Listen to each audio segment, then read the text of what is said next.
Commissioner Chang here. Commissioner Human. Present. Commissioner Hyde. Commissioner Reiser. Here. And Commissioner Culbertson. Present. Great. Then moving forward with the adoption of the agenda, is there anything that, any revisions, additions to the agenda?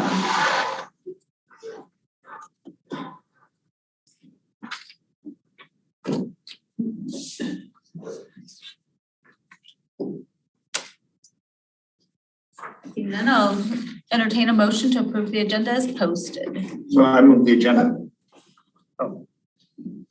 Okay, moved, and did you have, well, No, sorry, I didn't hear what John said. I move the agenda. Oh, there's support? second. Supported by Commissioner Human. Discussion? Yes. Okay.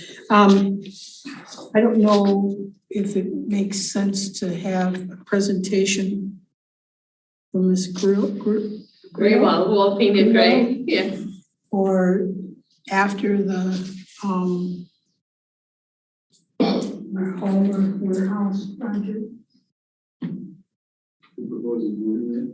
Yeah. But the others are just informational items rather than discussion items. The public hearing on, Well, I think when we invite speakers, we give them a time Okay. that they'll be speaking, so I think it would be good to keep to that. I'm fine. Okay, great. All right, then any other comments? All right, all those in favor of adopting the agenda as posted, please say aye. Aye. Any opposed? All right, proceeding with the agenda. Communications and correspondence, there were 4 attachments. And then I also wanted to just remind people that the status of Aubrey's Grove, this was for information only. That project is in the Board of Trustees court. Okay. Then I'll cover the Sustainability and Climate Action Plan in the ESTF report. Any other communications that folks would like to?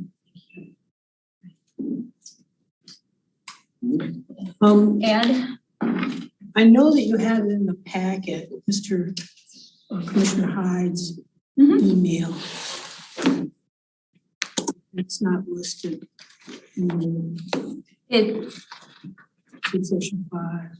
It's the Aubrey's Grove Oh, I see. communications and correspondence. Okay. Yeah. Okay, anything else? All right, with that,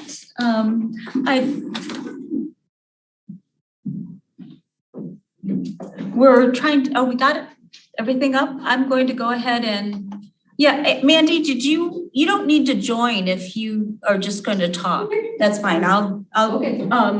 Laura, I'm going to join the Zoom meeting and do the presentation from Sure. Mandy. Okay. Okay. You should be able to just join. I can make you a panelist when you. Okay.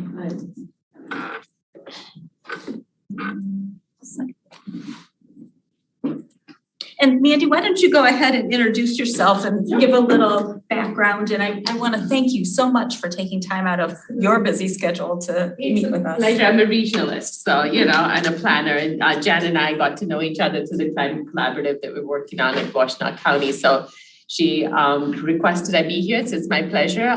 My name is Mandy Graywa. For those of you that don't know me, I have had the privilege of serving Pittsfield Township for about 2 decades now, first as county commissioner and then as supervisor. It's my last term, I've announced officially, so I will be stepping down next year. My background is in planning. I have a PhD in planning from Michigan and sort of really wanted to use the public space to think about retrofitting suburbia through a more sustainable lens. And that's sort of what I've dedicated my career to, so sort of really promoting inclusive, sustainable spaces in our communities. That's about me in a nutshell. Well, great. Well, I'm going to pull up your presentation, and if you want to just kind of do a quick overview while I'm pulling it up, that'd be great. Sure. So like I said, because of the fact that planning is sort of integral to the way I've conducted my work in the public sphere, one of the first things I did after becoming supervisor in Pittsville Township was to kickstart a master planning process, which was a 2-year process, really started in 2009, culminated in 2011. We called it the 2010 Pittsville Plan because folks were just doing that. It was like very cool. The goal, again, like I was mentioning, sort of to build on what I'm saying is, I'm trying. that's totally fine. Technology will do that to you. Sorry about that. That's okay. Was to retrofit a sprawled out suburban landscape, right? So how do you do that? And it was, I'd have you sort of go back to maybe where you were in 2009, Great Recession, just think about it. And actually, in some ways, it was really a good time to master plan because not much was happening, right? There weren't many development proposals coming down. Nobody was really knocking on your door. So it gave us a lot of breathing space to sort of be very thoughtful and deliberative, host a multitude of different public forums, do a bus tour, walking tours, looked at transit, looked at so many different things. And so design charrettes, the whole thing, and think about how and what does that look like? How do you, and we started with our transportation corridors. Obviously, as you may or may not know, Pittsville is sort of in many ways sits in the center of Washtenaw County. So we carry a lot of thorough traffic. And so our transportation corridors are very heavily trafficked. So we did heat mapping and looked at sort of what was there, right? You can never sort of plan for the future without acknowledging what's there and respecting existing land uses. So that's kind of really where we started off with. And those heat maps sort of gave us a really good sense of the locations in the township that lent themselves really well to being retrofit. So we looked at already gray built spaces and how we could densify them. And that was what allowed us to establish the form-based districts. So we established 6 form-based districts. It's really important for me to be very geographically representative. So they're kind of spread out throughout the township, with the center, east and west taken into account. The southern part of the township is something we've sort of deliberately left as sort of more of a green belt space, and not densified that at all to promote, again, a diversity of land uses. And so those sort of form-based districts really became the destination centers where we could promote mixed use, interconnections, and really co-locations, right? So housing, retail, those sort of things. That was 2010. We did that for the first time. 5 years later, we went back. Thank you. Yeah, so this is the presentation. Here we are. I appreciate it. So this kind of gives you a little bit of a sense of how we did that retrofitting, right? Back in 2010, we and the green lines that you see over there were mostly all sidewalk. We took that sort of disconnected sidewalk network and started to create connections and put in a lot of non-motorized amenities. So not just sidewalks, but greenways, ped crossings, bus stops, all those sort of things, right? So really promote multimodality. And so you sort of see that change in 2015. The dots are the mid-block crossings, et cetera. And then 5 years later, 2020, kind of takes it to the next level. You kind of are seeing some of the gaps being called out, especially along Michigan. We're retrofitting some of those. There's a huge US 1223 project going on that by 2025, those gaps will be filled in. Pathways along Michigan Avenue? Yes, sir. Yeah, we worked, they changed their cross-section. I was able to successfully have them do that. So they were doing 2 shoulders on north and south. Now instead they're doing one 10-foot wide paved shoulder on the south side, multi-use. Yeah, and the bridge will have ped also on it. It's a new constructed bridge will. And so the hope is really because there's a lot of movement happening up and down Michigan now, we have, so yeah, it'll be, so that sort of kind of shows you how we really started, the focus always started with the transportation sort of corridors and bringing people to the community, right? Including them into sort of the day-to-day life and fabric of the community. And so non-motorized has to be an integral part of it. And then you'll notice a lot of the mid-block crossings and ped work that's happened predominantly in the northwest and the northeast is really overlays with the mixed-use district, the form-based districts I was talking about. So that really allows people to live, work, shop, and walk and bike to those sort of locations more seamlessly. So the northwest side is now fully, in fact, connected through non-motorized infrastructure, which is great. And a lot of the northeast is as well, which are our two most densely populated parts of the township. So really the concentration has been really to increase density in already built spaces. So that was kind of the goal that we started off with. Along with, if you could go to the next slide, please, Jen. Thank you. Is transit, obviously. And so the next map really goes over the transit piece of it, right? So transit was a really tricky piece in suburbia. How do you do this? If you recall, some of you may have remember sort of the urban core leadership group that started to get together under Michael Ford and AATA, which is not AAATA yet. We started talking about regional transit in the urban communities, Ann Arbor, Ypsilanti, Pittsfield. And so those were really good dialogues and happened, fortunately, exactly at the time that we were thinking about it for the township as well. And the township being in the center was really integral to making those east-west connections. So that really benefited us. And we got some fixed routes, as you'll see in 2015. We started to experiment with seeing how this would work in the township for transit. And up in our Platte Road, State Street, which is our business corridor, tried those. Didn't quite work out. We kept looking and monitoring with the help of AAATA in terms of the economics per rider, costs, et cetera. And then with their help, moved to another service, which is the Flex Ride service, which has worked really well. We put it into place just before the pandemic, around 18, 19. I did the forum in 19. So yeah, it was around 19 that it rolled out. And it was wonderful, especially during the pandemic. People continue to use it. It's an app. So is that through a contract with AATA? Yes, it is. Yeah. So Can I ask you a question about that? please stop me anytime and ask me questions. And I speak really fast too. So please stop me if you don't understand. Well, And yeah, I love dialogue more than talking at people. And I wanted to let people know, we're gonna spend at least an hour doing, this, so having the questions is really good.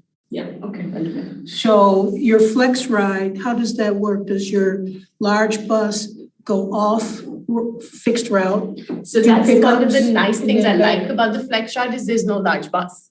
Or small That's buses? the biggest thing. Okay. So what AAAT is doing now, Ypsi Township and Pittsfield Township, I think, are still the two communities where they use this service. And they're sort of more of your paratransit sort of size vehicles. Yeah. And they accommodate about 10 people. They're accessible by wheelchair and all of that stuff. So So how often do the flex? So there's timings. Ride service. So there's a operate? range, so it's not so much a frequency, it's not like a fixed route. So that's what we tried in 2015, as you can see up and down Platte and State, all of those. Let me fixed ask routes. it this way, does your flex route operate all day through your service? Yeah, so it's Monday through Friday, 8 to 5. We're looking into expanding it into weekends as well, hopefully next year.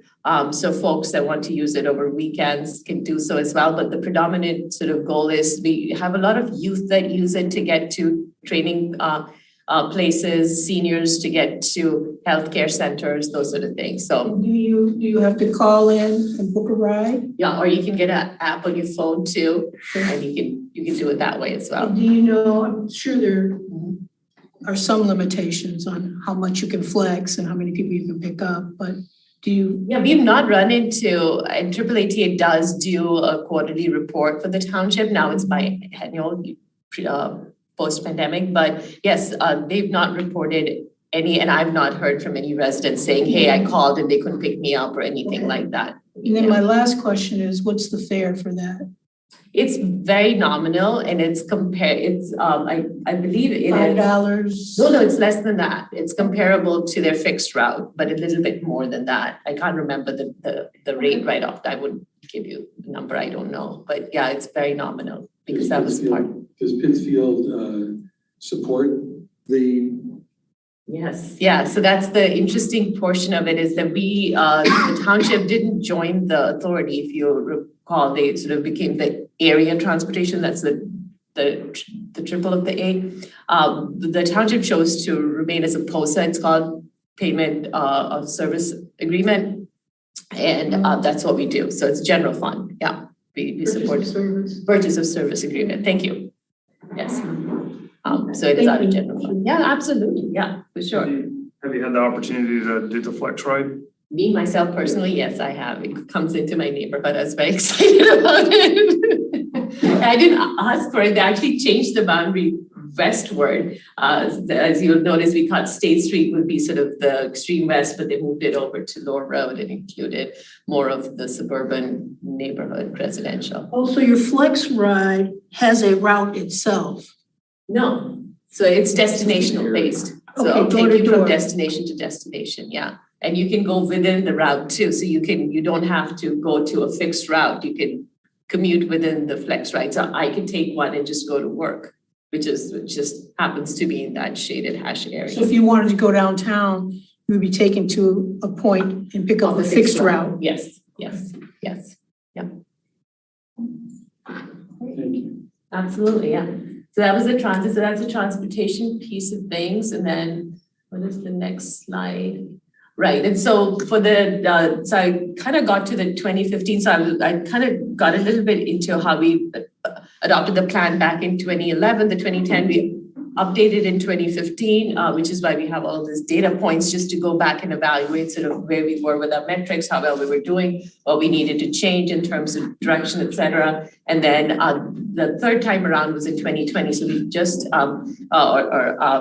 it started in 2020 with the pandemic, of course, threw things off. And it wasn't until December actually that we finally adopted the Preserving Pittsfield Master Plan, which was the splash page that you may have seen at the beginning of the presentation. And again, the goal is to continually build on the narrative of what we've done. So instead of replacing our old master plans, what I've done is really build each one on top of another. So it's layered almost. So it's sort of tells the story of progression and also allows you to sort of go back and look where the story started and sort of where we are. And some of the things that we really focused on in the latest master plan revision was our EV. I'm very sort of, I drive the EV now, yay, so excited. I just got it, so bear with me. Is to retrofit our spaces to allow for those sort of movements as well, again, because obviously one of our goals is to reduce carbon emissions. So this is going to be a public-private partnership. We're very excited to be working with some partners to pick up the cost for installations and also to work with some of the larger retailers because obviously Pittsfield has so many of those big box retailers. We think it's a really good space to put these sort of things in as people are shopping, they can plug it in. We actually have a few in front of Township Hall, which get used fairly regularly. So this is sort of one of our things that we want to really try to accomplish this year and next year. So if it's red, blue, green, or yellow, what's the legend? So that's the legend over there. The dark blue is the existing, really at Myers and Private Ford and the Township Hall proposed the rest of them. So majority of them are all proposed. Obviously, the ones that are in green, we're going to leverage some public spaces like the parks to do it. That's Myers right there? That's an existing one. Right. Yeah.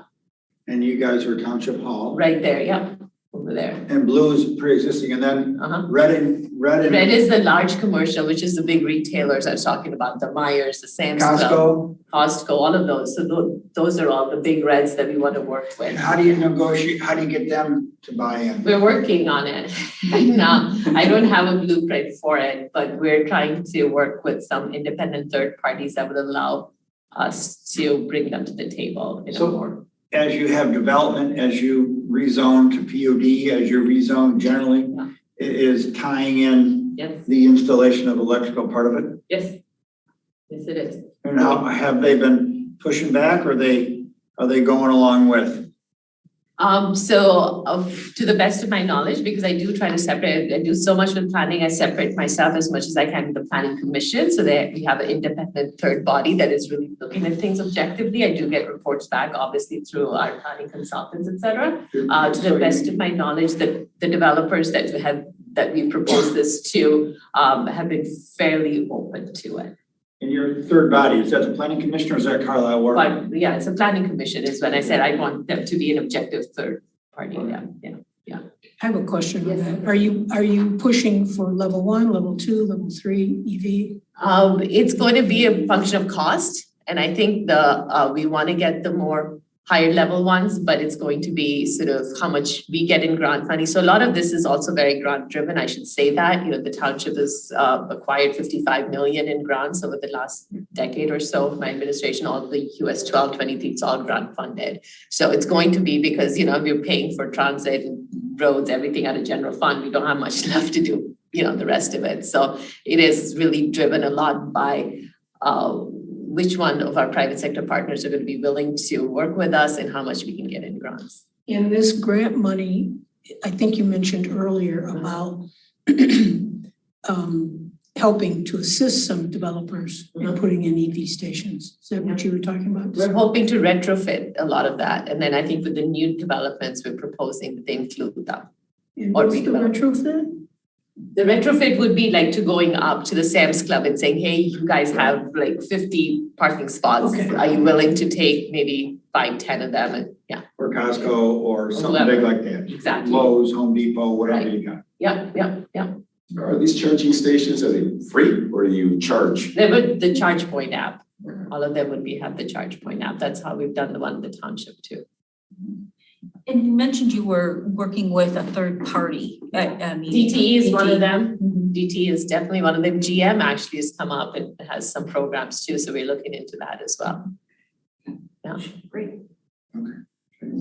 Yeah, it's really interesting because I think a lot of these companies are now building EVs and so they have a stake in. incentive to want to, yeah. We've found in the last year, there's been more of an openness about the discussion. Yeah, right? Too, because some developers have done stuff in other communities where they're already putting in level 2 EV stations, so. Right.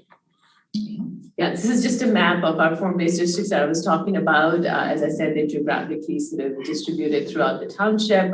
22, we did make some changes to those regions, predominantly the purple one, which is state and textile. Excuse me, Mandy, would you briefly just define form-based zoning? Yes, absolutely, for sure. Yes, so we've sort of set very specific boundaries to these destinational nodes and what they allow the developers to do as they come in is they're required to, it allows them and it also requires them to do a mix of uses. So they can't just come in and say, hey, I'm going to put single family homes here, right? That's not going to work. Even if they want to put residential, it'll have to be apartments, condominiums, and single family, so a mix of housing type. But mostly we're also requiring retail up to the street front or the streetscape, green space preservation. Again, GI is a big piece of it. And then,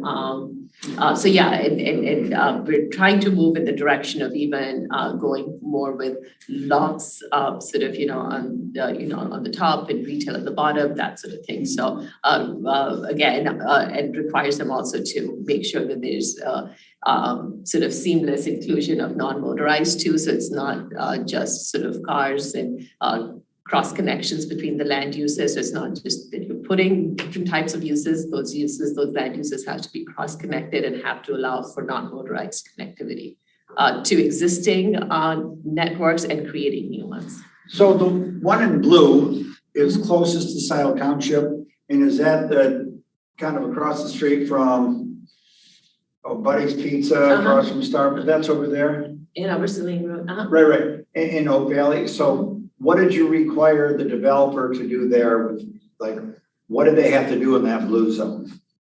All of these things that I just mentioned. So all of condos, apartments, single family, It depends on the retail, proposal, just mixed use, like and a, also green space And preservation green. or expansion or rain gardens, sort of really Kinda like- looking at, mini neighborhoods kind of stuff. yeah, so And I just wanted to say, so form-based is a true form-based in that it needs to be up against the street, Yes. any kind of setback, certain heights, but it gives you almost like the volume, and then what you put in it doesn't matter as long as it's mixed use.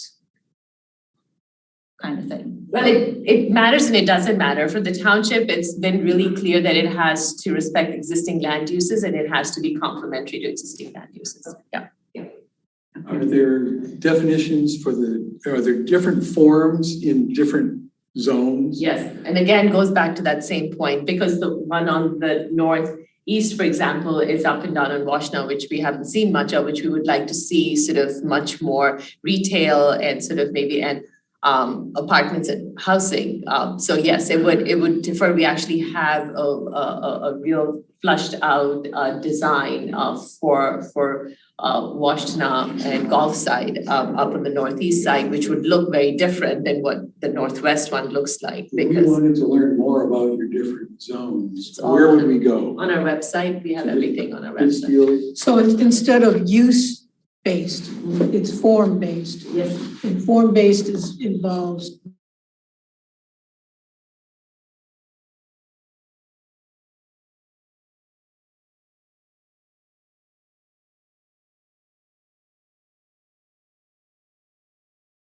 So it creates sort of a synergy of sorts, right? So it's destinational. So is it kind of like Ann Arbor has these TC1s, transit They're corridors? doing the TC ones, they're also doing BD. Apparently, I don't know which one is which. I So haven't looked into it's it kind of so much. something like that, a little akin to that. Yeah, we just did it 10 years ago. All right, well, I'm not saying they invented it.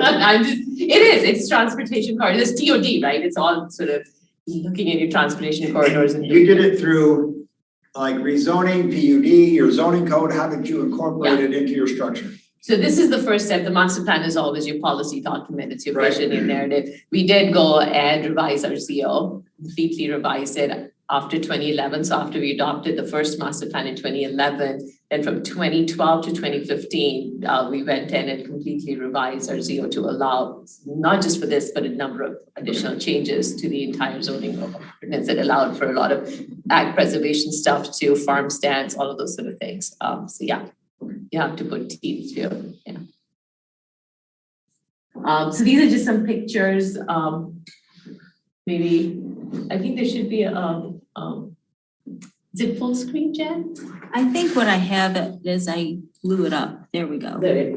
Thank you so much. I appreciate that. Yeah, so these are just some photos to talk about really what we started off with, which was in 2010, which is not to say there's anything wrong with it. It's great, right? But it is disconnected, right? You have the suburban sprawl, you have sort of these berms, if you'll notice, if I might just maybe go and kind of show, you had sidewalks, but nobody was using them because they were disconnected, and you had these big berms, and you're not gonna walk from here all the way back there, right, to get from here to there. That just doesn't make sense. It doesn't invite somebody to say, hey, let me just walk down to the Myers and get something, or Target or whatever, right? And again, very sort of car friends, the parking is always up front, the building is in the back, sort of very disconnected. Again, the housing, two big berms, we're gonna sit in the back over here, business park, sort of disconnected, no transit, nothing like that. So that's just the kind of landscape you're looking at in 2010.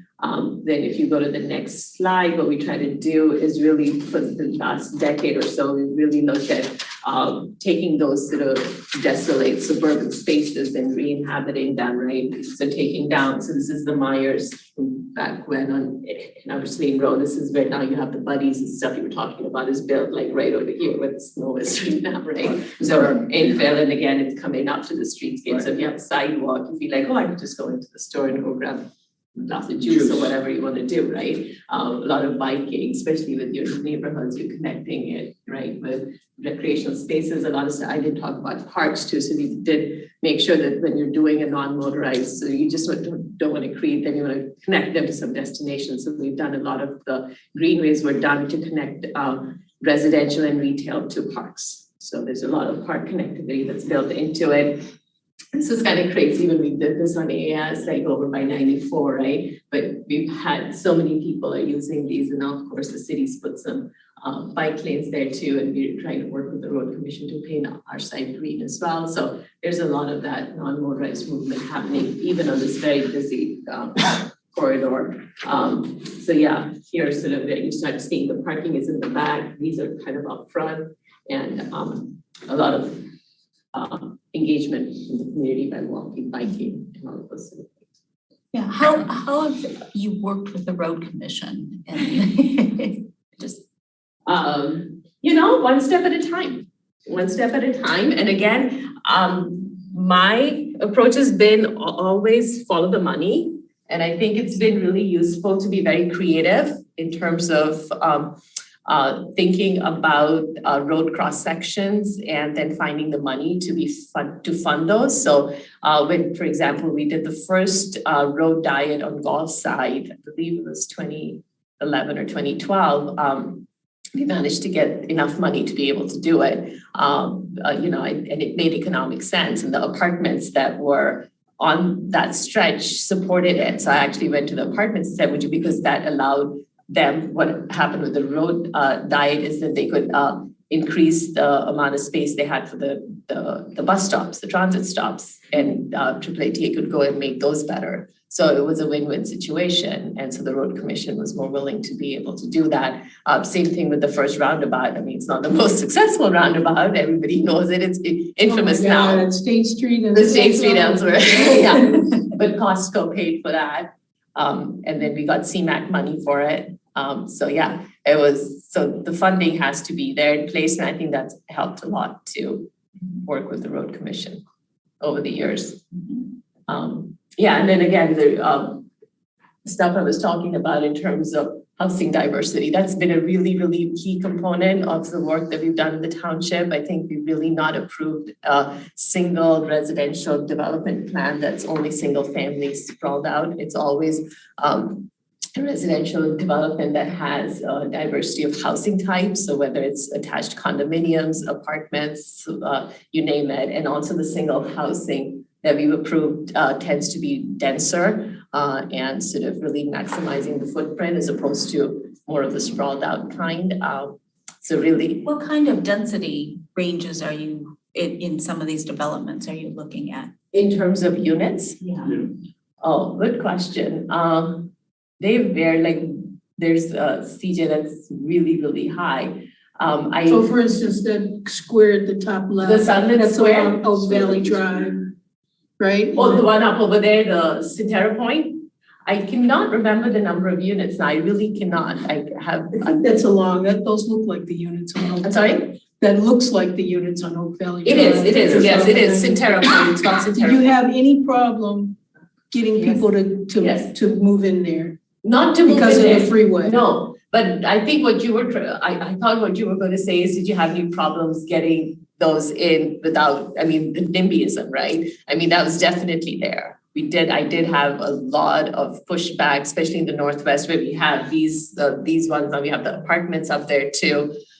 Yes, there was a lot of pushback. People were not happy because you have to, like I say, you have to remove the berms too. And then when you put, the infill in front of condominiums, so the Buddies, all that strip mall over there, there's a very long standing, I think it was built maybe in the 1990s, 1995, condominium, the development in neighborhood that's been sitting there for a long time. So yes, folks were not really happy, but you have to be consistent and when we even put the first greenways in, there were people that were not happy, they didn't like it. But I think in the end, we did a lot of the public forums, we did a large amount of public engagement, and it wasn't just something that came and we adopted the master plan. So it really came, I think for me, it's always been about adopting the master plan and saying, this is the vision in the master plan. It's articulated.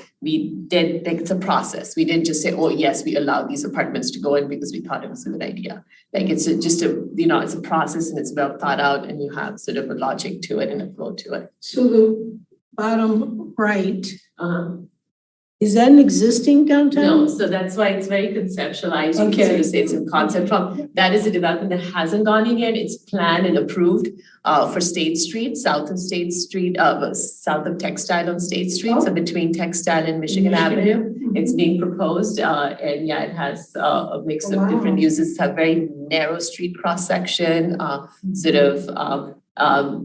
we're hoping it goes through. It's kind of stuck in limbo right now for various reasons. So I'm hoping that comes to fruition. It's something I'm superbly excited about as a just. Is the parking then behind those buildings or is it street side? It must be behind the buildings, right? Say that again, I'm sorry? The parking.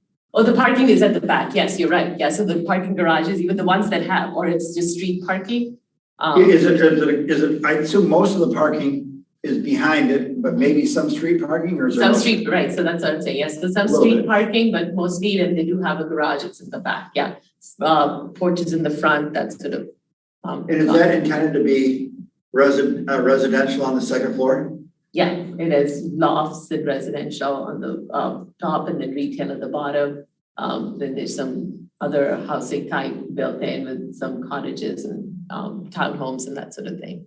And that's all, or would be, in along Ann Arbor Sling Road, that's all No, that's part. on State Street. No, I understand it, but the bigger question, that's all part of your water, so that's all keyed into your water system. Yes, this is all part of our water and sewer. In fact, this year we're going to be doing a study on that too, just a capacity study to make sure that we're still good with everything, yeah. That's a really good question, water and sewer. We don't have the luxury of having that everywhere.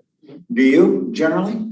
Well, we have a boundary, which we haven't changed. We haven't changed our utility boundary, I think in a very, very long time. My administration hasn't changed it at all. So mostly south of Michigan, we don't have water and sewer. But Michigan Avenue, you have it, Ann Arbor Sling, you have it, Yes. Ellsworth, you have it, Mhm. State. Oak Valley, State, Yeah. all the, where you think you'd have it, you Where have it. especially where we've established obviously a form-based district, they're all in our utility district. Yeah. I used to live at Valley Ranch Apartments and paid. Did you really? Mhm. Yeah. Many years ago. Very nice. Yeah. Are And the, then, I'm sorry. I had a question. Yeah, please. You mentioned that the streets are narrower in In that one name, yeah, that Yes. development. is that just, it had to be part of the plan to have them narrower, or did you change the? That's how the developer wanted to do it and we agreed with him because he's creating sort of more of a community-centric space, so much more walkable, bikeable sort of place. It was actually pretty challenging to work, making sure that the emergency vehicles. trucks. Right, sort of the turn radius and all of that. So it was quite interesting to work through that. Maybe Laura can talk about some of the conversations around that. I'm sure you sat in on a number of meetings where they were talking about all of that stuff. So, yeah. And then the regreening, of course, we never want to talk about. I think one of the things I've mentioned repeatedly in all my master plans is the goal is always to strike that delicate balance between preservation and development. And so I think we've never sort of lost sight of that. And we are continually sort of trying to move on that priority and focus area. And the little concept map in the middle over there is a project, we call it the Northeast GI project, where we're looking at Packard Road, Washtenaw, Golf site, and picked sites to do tree canopies and bioswales and rain gardens. And that will get done hopefully this year. We're waiting on the bids, so hopefully nobody bid last year. And how are you funding that? CDBG. It'll be the first, Community Development Block Grant funding. Thank you. yeah, sorry, yeah, community development. Acronyms are great, but No, yeah, yeah. Mhm. And then I think, yeah, and this is specifically to the corridor that you all are interested in too. I just happened to also highlight it. I think one of the things to also remember, as I think I mentioned it in passing, is one of the things I've really always tried to do is whenever there's new development like these apartments, for example, on the top left, that they're always sort of respectful and complementary and inclusionary of existing land uses, because obviously the butts right up to existing residential. They're all single families, some of them are condominiums. So it's been really, That's where I see the French doors. yeah, I was up in there the other day. is that right? Yeah. Oh, okay. And I was like, oh, these apartments have French doors. Yeah. And so, that's been a really important piece of it. So when we did, for example, some of the new developments, we make sure that, and again, it has to be sort of, for me, it's also the connection between land use and transportation, right? So we always make sure we're retrofitting the transportation. So we've added new lights or ped crossings or cross connections between the existing land uses and the new ones, so that whatever's new is complementing and making the existing ones even more vibrant and including them almost. So it doesn't seem like, oh, this is new and this is old and they're kind of separate. They don't talk to each other. I think of it as talking to each other. So that's really important. We're doing one over on Michigan Avenue now. Again, it's the strip mall. It's actually the first slide that I showed with the suburban sprawl one, and we're retrofitting it. And there's another strip that's going to go up more by the streetscape, but the goal is to make sure that those talk to each other and are interconnected and so are complementary to each other.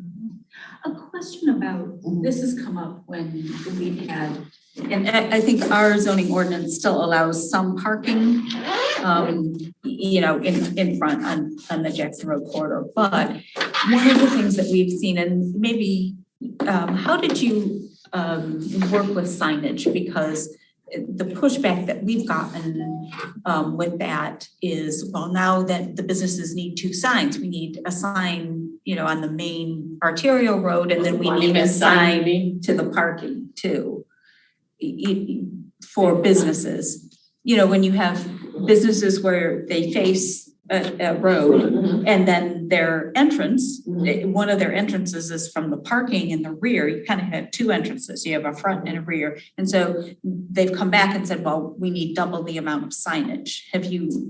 On the building. On the building, On the building, yeah, and we have very restrictive signage ordinances too. So we've had some issues, especially the Jets, it's a pizza place over here on, actually by these apartments, that we had to work with to allow for some variances. We've allowed for some variances, but not a lot. And I think what's worked out is that, because for the most part, the on-street parking that we do have is interior to the redevelopments. We haven't had a situation where the on-street parking is in front and the main parking is in the back. So the 2 is, this one is more ped and this is sort of more car centric. So, but yeah, we did have some things, but nothing very major. I don't think we've had anything that come up for us. So for your ordinance, they would have a sign on the inside of the parking lot where. On the interior side. And I'm not sure, and parking, even now, I think even with all this density, is not really that big a thing. So parking is pretty general for us. It's not like park here just for this or that. It's pretty available and it hasn't become sort of a big thing where it's, right, Laura? I'll defer to you. Do you have something to add to that? Yeah, I would just add, as far as the signs, the Pittsfield ordinance does allow for signage on a building, on a street side and on a parking lot side. So it's a little bit different than Scio's. They do limit to 1 sign for each side, but they would allow for signage Both sides. on both sides. Okay, that makes sense. Have you scaled back your minimum parking Oh, yeah. requirement? Because like Briarwood is just a parking lot, and Yeah. Menards and Myers are just parking lots, and I'm wondering if you scaled back so that more people bike, walk, and take, the transit and AADA? We've definitely, especially with not just the form-based, but even with PUDs, we're doing a lot more PUDs for that reason as well, is to sort of say you can have, so that you don't have to, and then we've also changed it in the Scio as well. We in fact just changed it again recently, didn't we? And do developers welcome that because they can use that for other things than parking, or do they still want the parking? I think it's it's a balance, right? Yeah, it depends on, in Pittsfield, they do a lot of the same things that they do here in Scio. The planning commission can waive parking requirements when it's demonstrated that there's shared parking or that they don't need as much parking as what is required. Some all the are, time. through ordinance changing, they're just cutting it back. Some are, and I think as part of our, when we look at the zoning ordinance this next round, we're gonna talk about some of those, reducing parking space sizes, and other ways to minimize parking when not needed or share parking. We're having a round, hopefully we were supposed to do it around the pandemic, it's kind of been pushed back, but really pushing the planning commission to be thinking about adopting green building standard guidelines. And so then taking that and then revising the Scio to reflect all of that too.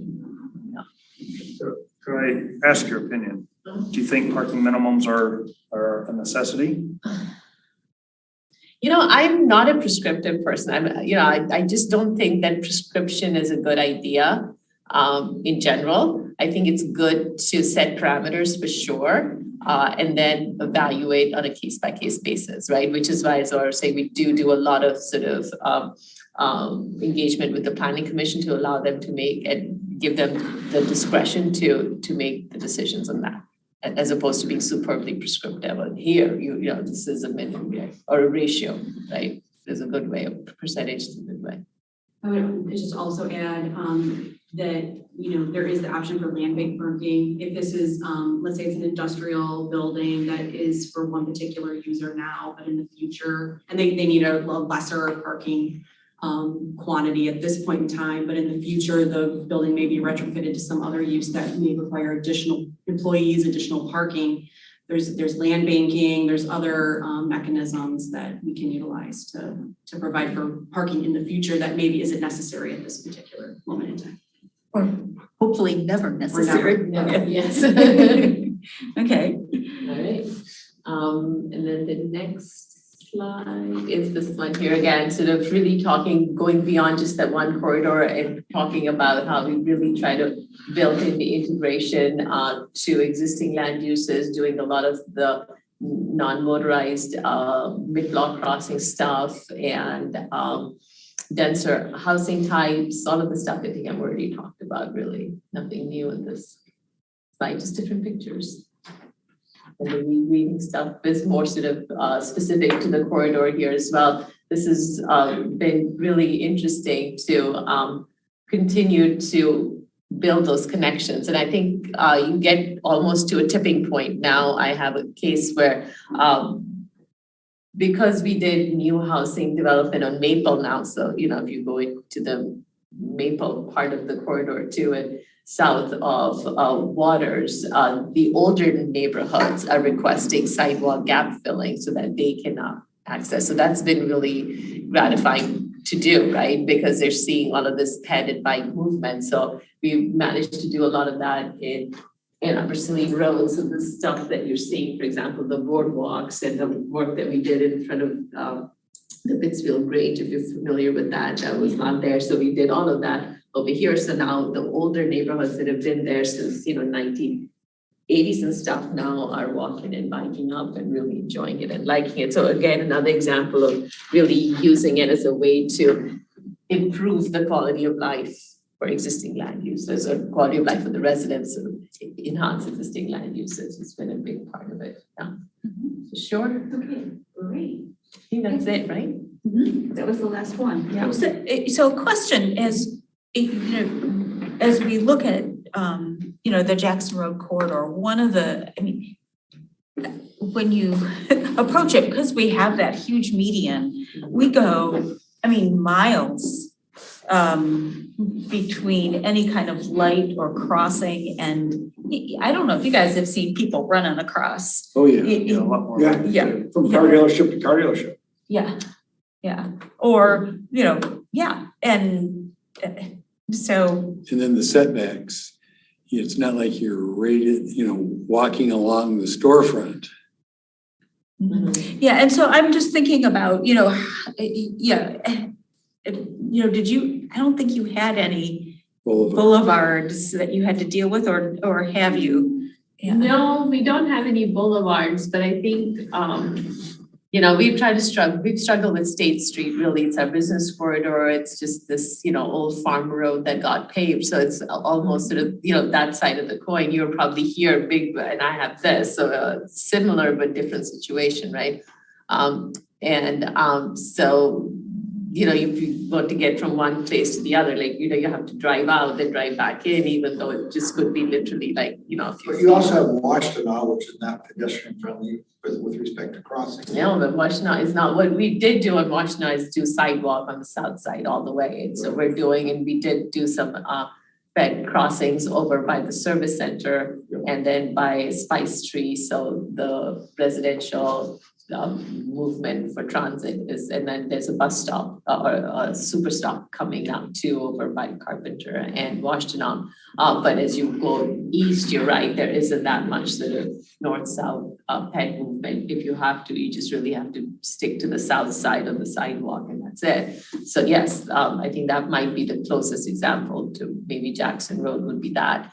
And that, which is why I was pointing to that form-based over by Washtenaw and Gulf side. We really flushed it out and tried to sort of really incent. That's one of the districts where we've actually created an incentive table too. If you look on our website, there's a table where we're trying to really incent people to invest there. So we're giving them a lot more, say, parking or drive-throughs, which we wouldn't typically allow in our form-based district, just to kind of get some investment interest going, and it hasn't happened over there. But that is our approach to retrofitting Washtenaw, is really to push for more apartments, mixed housing type, and reduce sort of that sea of parking, is how I like to call it, the asphalt sea of parking, just get lost in it.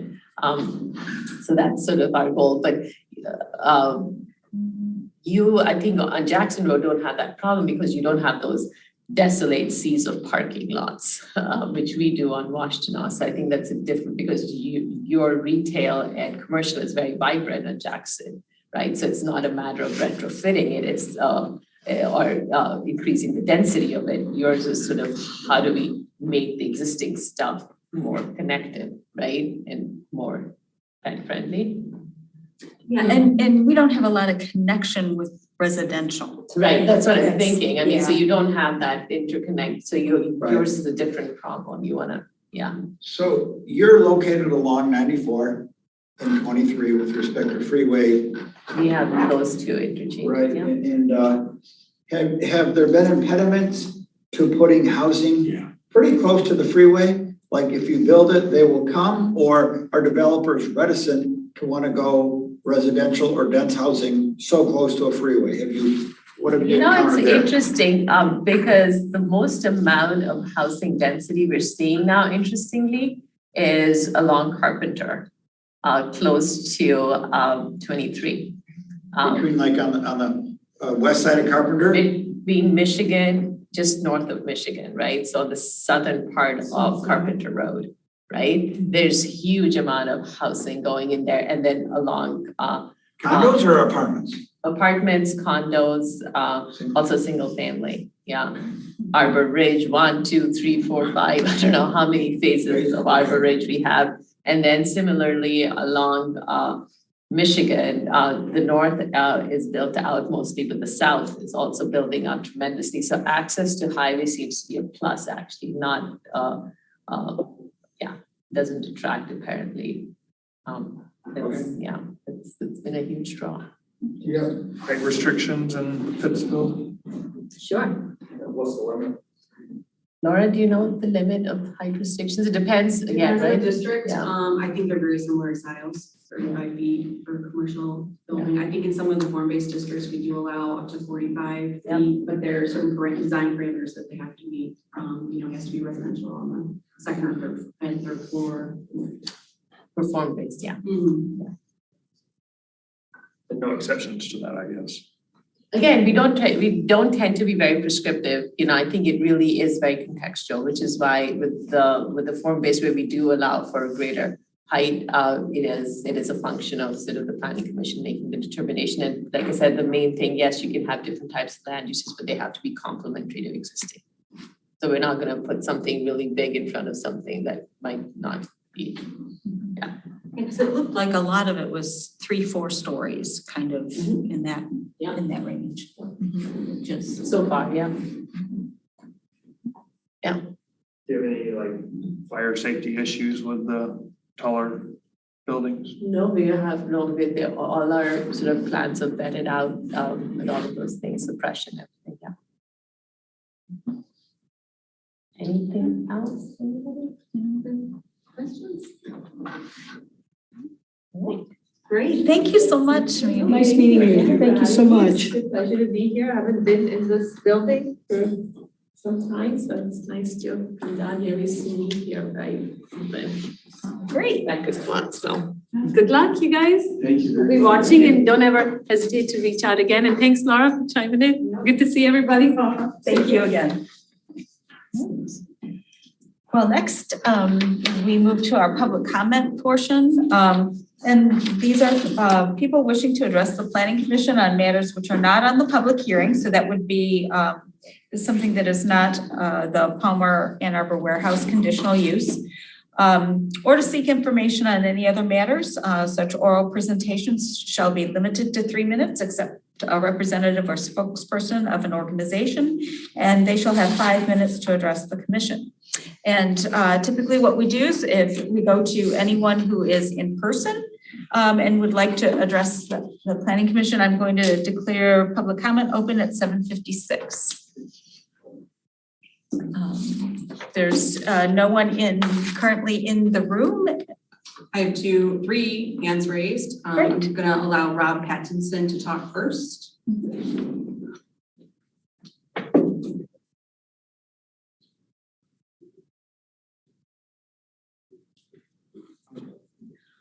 Here. I vote for it.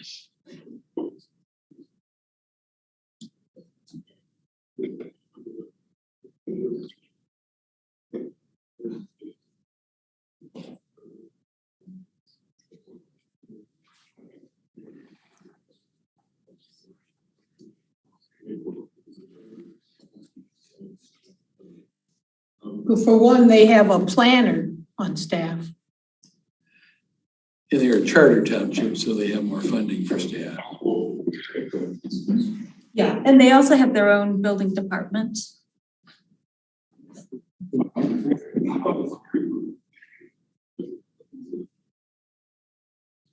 It's part of public safety, Rob, it's integrated with the police, public safety.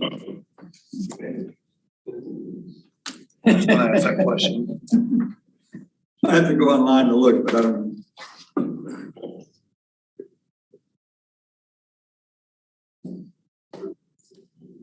We don't know. We don't know. Okay.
Thank you, Rob. Next is Pam Boyd. Thank you. Pam Boyd, a Scio resident, and if I can move the Zoom webinar, Rob and I are twins. So Rob, they do have a ladder truck. In fact, I wanted to point out, we can't compare apples to oranges with Pittsfield Township for a lot of reasons. One, they're firefighters. They have one fire chief, one fire marshal, 3 captains, 6 lieutenants, 15 firefighters, and they have three stations, and they have engine 3, a ladder truck 3. They have engine 2, tower 2. Not sure what that is. A county rescue 17-1, a gator, one of those 4-wheel drives that can go off road down pathways, brush 1, tanker 1, and engine 1. So we would have a lot of catching up to be able to emulate Pittsfield Township. And I loved her presentation though, and I appreciate that the Planning Commission brought her in. Thank you very much. Thank you, Pam. Next is Kathleen Brandt. Hello, excuse me, Kathleen Brandt, in Scio Township. Jan, if it was you that brought in the supervisor for Pittsfield, thank you for that. It gives us lots of things to think about going forward, how we might do things better, differently, how we manage developers. So that was very insightful. I really appreciated that. I also, just a side note, you said that there were 3 or 4 public correspondences. I didn't see those in the agenda packet.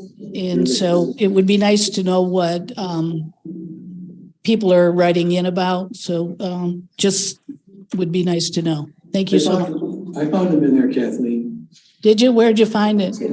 Well, they're hyperlinked off of the agenda. If you wanted to do it that way, you just click on the blue. Well, I didn't see a place for correspondence in the agenda. I just pulled it up this evening. So maybe I'm not looking in the right place. 5V. From the beginning. Do you Oh, see so you're saying these are the correspondence? in this agenda? Okay, thank you. Thank you. Thanks for clearing that up. I really appreciate it. Sure. All right. Right. Anyone else? That's all. All right. We'll wait just a few seconds, make sure no other hands surface. Clear. All right. I'll entertain a motion to close public comment. Close public comment. Moved by Commissioner Moore, supported by Commissioner Hyde. Any further discussion? All those in favor, please say aye. Aye. Any opposed? All right. Public comment is closed at 8:03. Do we need to move open public hearing? Now we move to the public hearing. That was public comment. No. Okay. Yep. If we. Actually, I can declare it open. Okay. We just need to have a consensus to close public dialogue. So, all right. With that, we'll move on to our scheduled public hearing for this evening, which is conditional use number 23004, PSP number 23004, Palmer Ann Arbor Warehouse conditional use. And with that, welcome. Public hearings, we have a sort of a mini agenda for our public hearings, and we hear from the applicant first. And we ask you to come up and sign in under that particular public hearing. And then we hear from our, and then commissioners can ask questions of fact, just clarification questions. We also hear from Carlisle Wortman, and if applicable, our engineering consultants.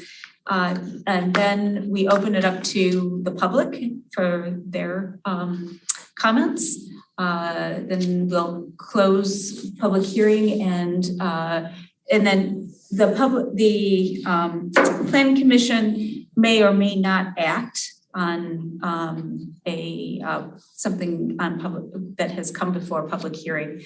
It may get put on an adjacent or a future agenda. So with that, I'll declare the public hearing open at 8:05 and invite the applicant to please come forward. And if you could just introduce yourselves and Yep, my name is Neil Gansborn from Rank Construction. I believe I'm the applicant on this one. And then this is Tim C. from Palmer Moving. Palmer Moving. So he's representing the ownership in this project. What's your name, Tim? Tim, last name is S-E-E.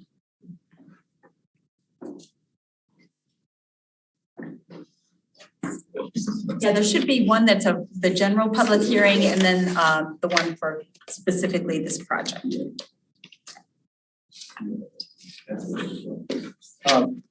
So basically, this project was originally before this committee in 1997 to be an 18,000 square foot warehouse space, exactly as it is right now. And with the growing of this business, we are proposing to expand it to basically the maximum amount that we can on site, which is 24,000 square feet additionally. It also includes a little bit of an overage on the lot coverage, which there's a allowance in the ordinance to be able to go slightly over if you provide additional stormwater elements, stormwater water quality elements. So we are basically trying to build the maximum amount we can build on the site as it is. And that's pretty much it. There's not a whole lot of additional fun elements to the building. It's just additional warehouse space for a growing business. And then there were some questions about operating hours and that type of thing. We're, typically a 7 to 5, 7 to 6. A little bit more in the summer. We're in the moving and storage industry, so we're very heavily laden in the summer, but things usually wrap up between 5 and 6. Indoor storage, is that what? Is that weekdays or also including the weekends? Weekdays, occasionally on a Saturday. Most of our activity will not take place on site. We're coming out to your home to move you from point A to point B. So we do have storage as part of our business, but the bulk of it is coming out to residences. It doesn't happen on site. Right, but this part of the business is the storage part, okay. Correct, yep. Yeah, if you were moving but didn't have access to your new home. So it's kind of temporary storage, it's like, I move in, my house is being built, I gotta sell mine now, so I keep it you for a weekend, a week, a month, and then you get it off site. Yep. Or you're moving overseas, you need something for a year, we can do all that up to that too. But you don't have storage generally, it's associated with moving, is that correct? Yes, yeah. I mean, we're not a mini storage facility where people will be coming and going. It's a different type of storage. Okay. It's residential storage from primarily residential. We do have some commercial accounts. Okay. We do the storage of voting machines for the city of Ann Arbor. That's funny. Interesting. I know you're an attorney there, so. Okay. So I noted, questions of fact. Questions of fact, yes. I noticed that, just going by, there's no description of the existing building. There's no views of that. But I was looking at Google Maps, looking at the maps that were provided. It looks like there's a single access point on the north face. Is that? Everything is on the east side. East side, but there's one. Is there any access to there? And now it's going to be enclosed and you can go, it looks like. Yeah, there's an overhead door on the north side and it'll be basically part of it, yeah. And that's where you can get from one section of the warehouse. Okay. Yeah. So that's the only connection that's really going to be is through that one door. That's it. It'll all be still fire protected, so there's no need to make that a fire barrier, planning on just making it open so you can move between the two. Okay. And also not wanting to spend the money to tear the wall down in between. Right. So as I understand it, you now have a storage and you want to add on to that storage space. It's 18,000 square feet currently, Right. adding on 24,000 additional square feet. And then the addition, I guess when I first met you, I thought the addition was going to be north of the existing warehouse. It is. But from one map I'm looking at, it looks like it's to the west of. But north is Because they're just still- turning it on the page. Oh, okay, that's my problem, okay. So, For the faster one. so looking at this one, Yes, if you wanna is where rotate that Jackson clockwise. Road is not here. Correct. Okay, Yep, that's right there. right, so this is to the west of, That's the north side. So if you wanna turn it straight up like that, yeah.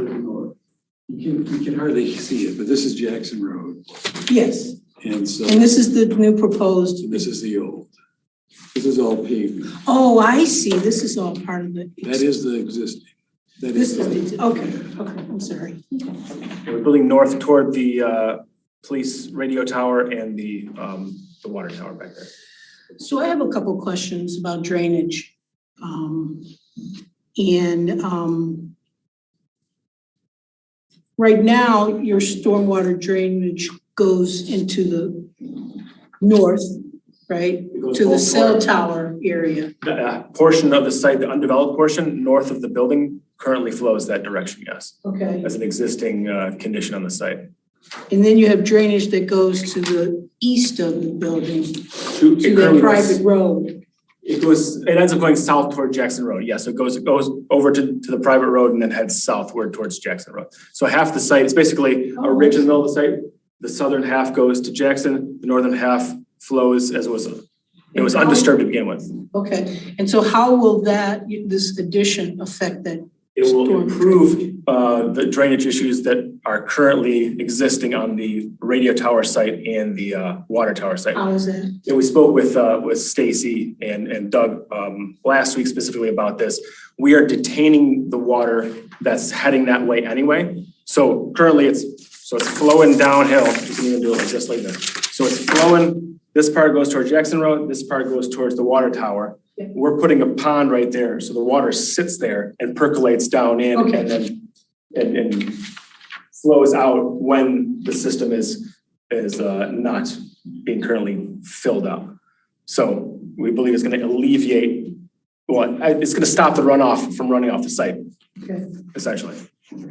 And then about the hydrants on the private road, have you had follow-up discussions with the fire department We about have that? yet to hear back from the fire department. I know there was a changeover, so we're gonna pursue them as far as the site plan approval portion of this, yes.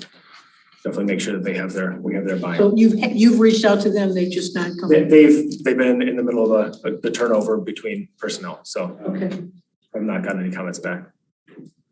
We're gonna follow up this upcoming week.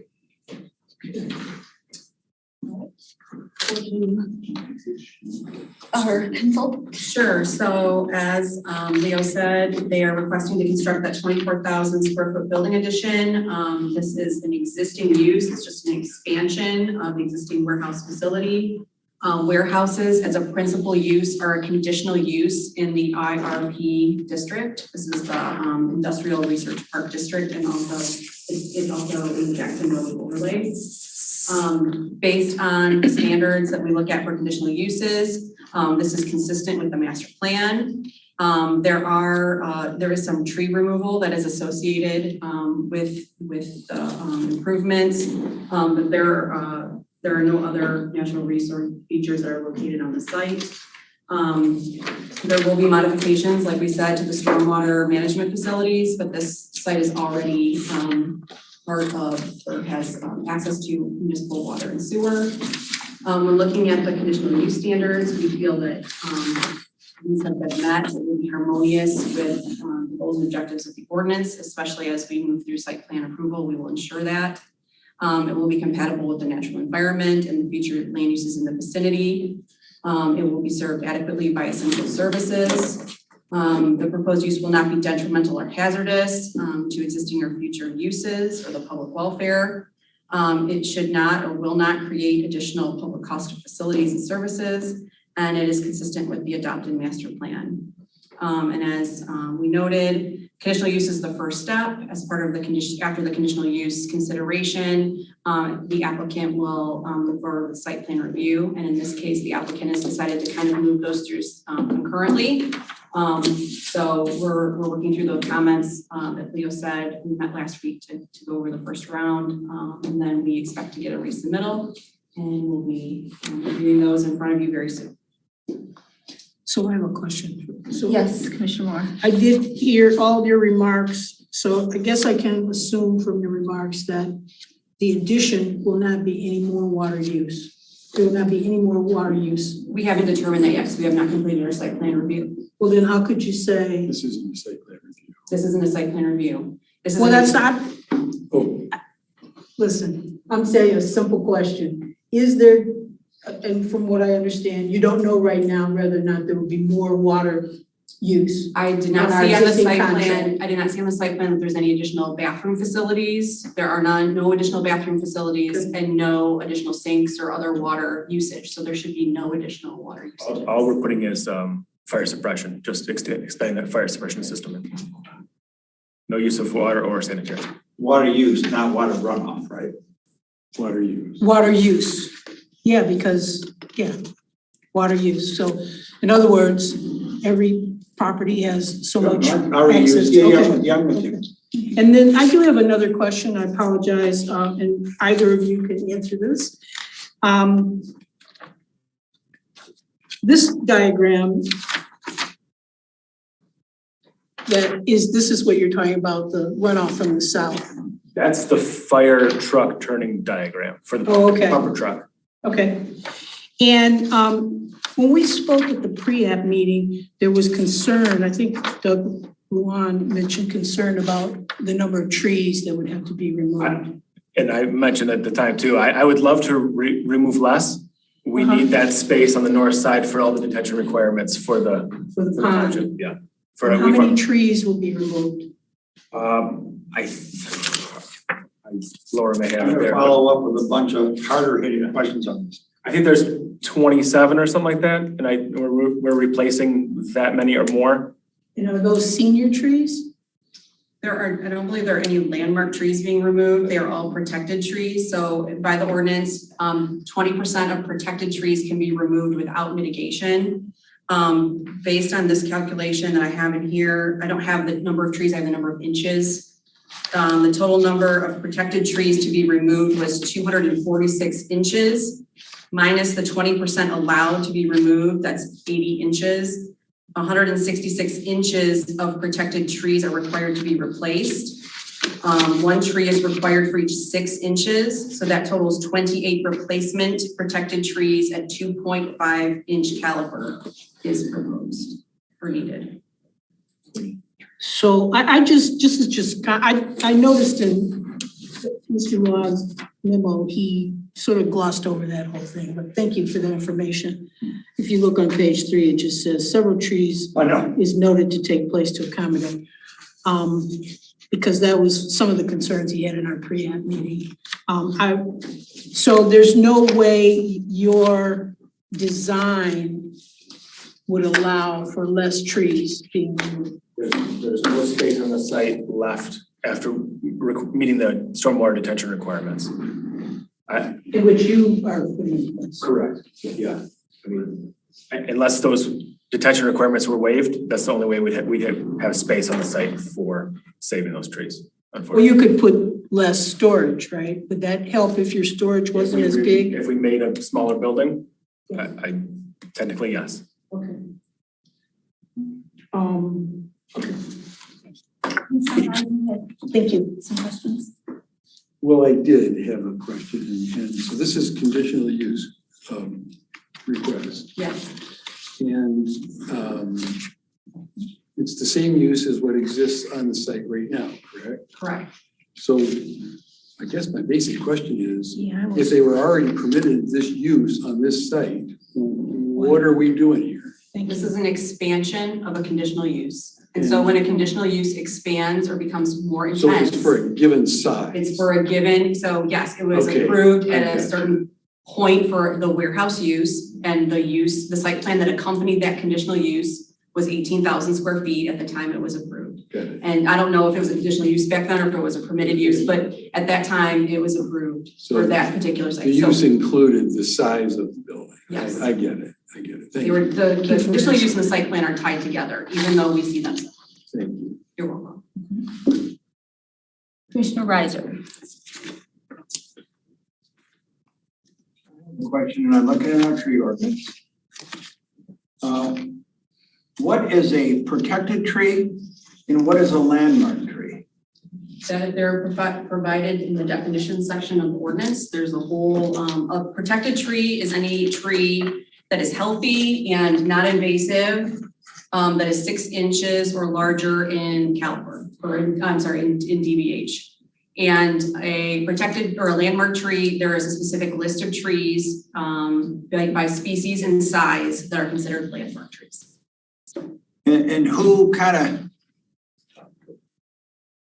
of, so they're gonna take down essentially 246 inches, if there were a tree that big around, when you add them all up, it's 246. And we're gonna give them a break on the 20%, or at least they're entitled to that under our ordinance. Yes.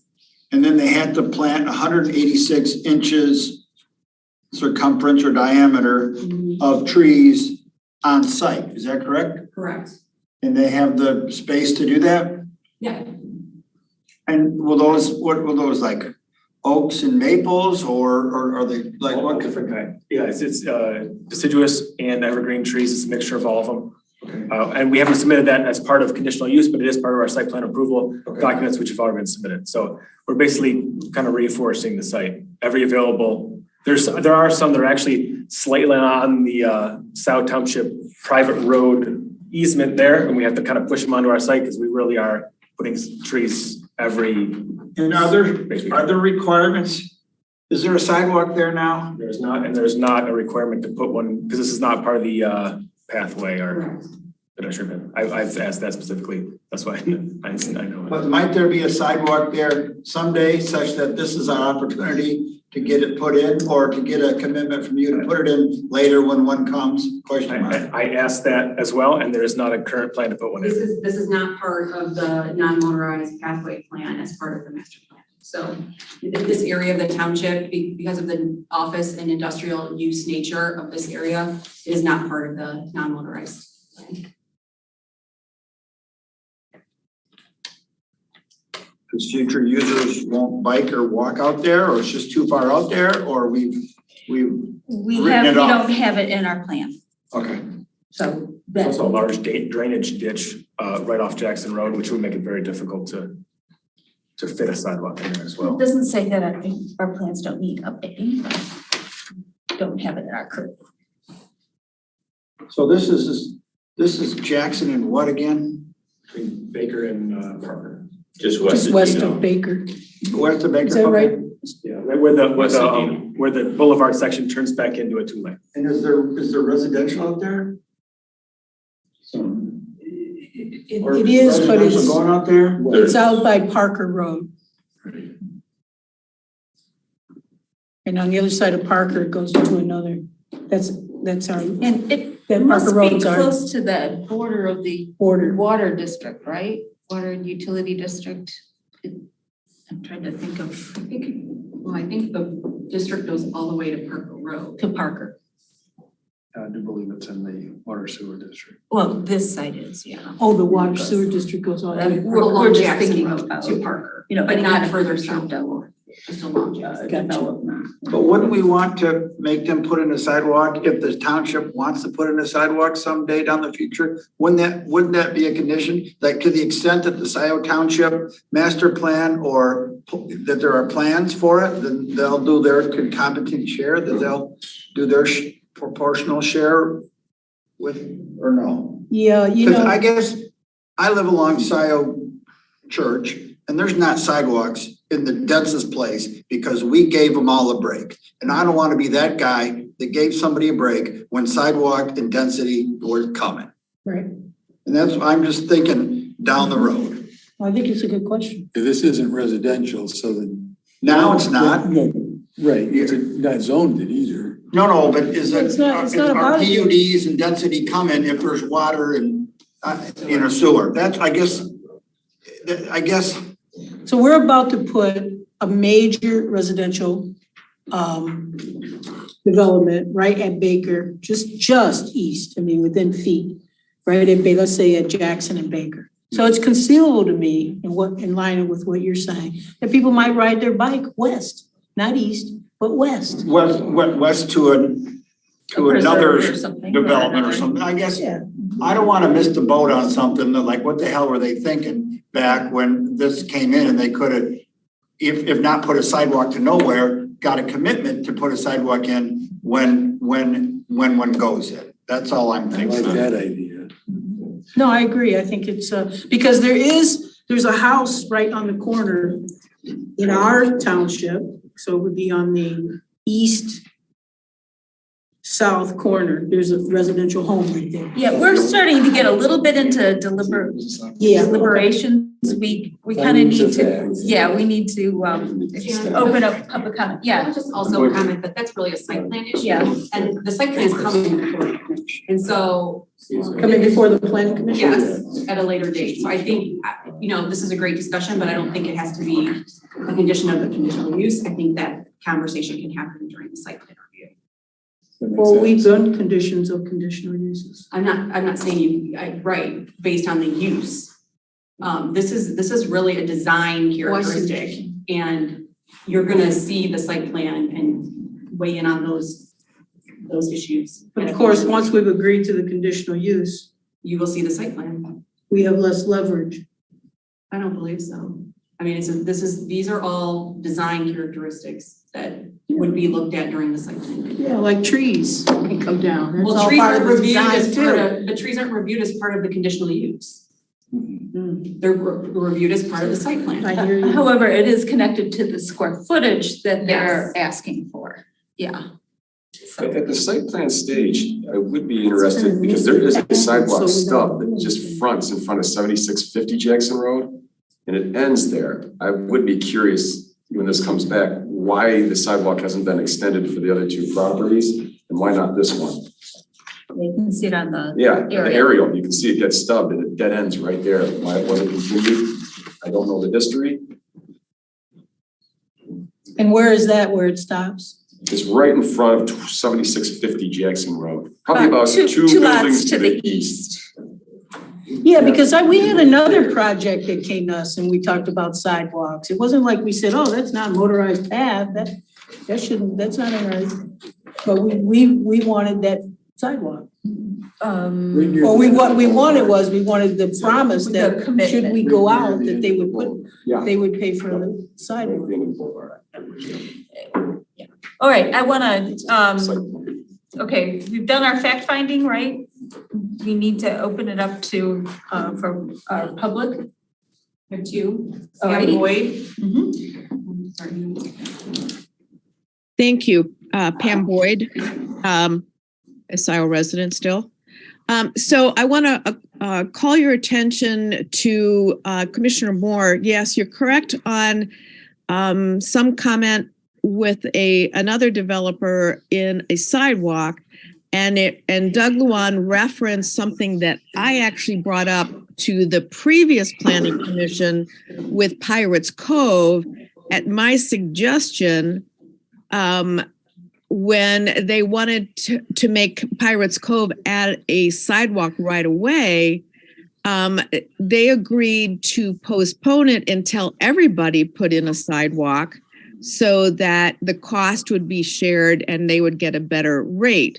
And so there is precedent in Pirates Cove that when the sidewalks go in, they have to put it in. And so, and then you referenced another development as well. So there is precedent. The other thing is Jackson Road Corridor Boulevard will someday be brought down to the next road past Baker. And there will be putting in sidewalks, I would think, on both sides as they have in the previous sections. And so so I would expect that sidewalks will go in the future, whether it is the developers have to put them in when it's all developed or when the Jackson Road corridor gets extended. Thank you. Thank you. Atkinson.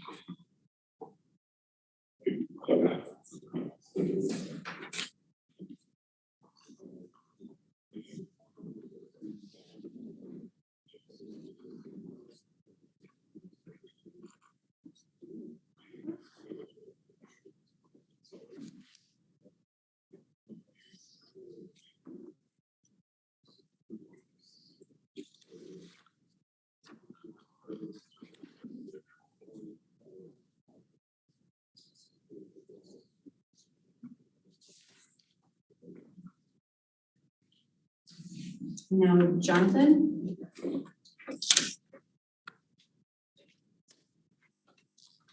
Hey, thanks, yeah.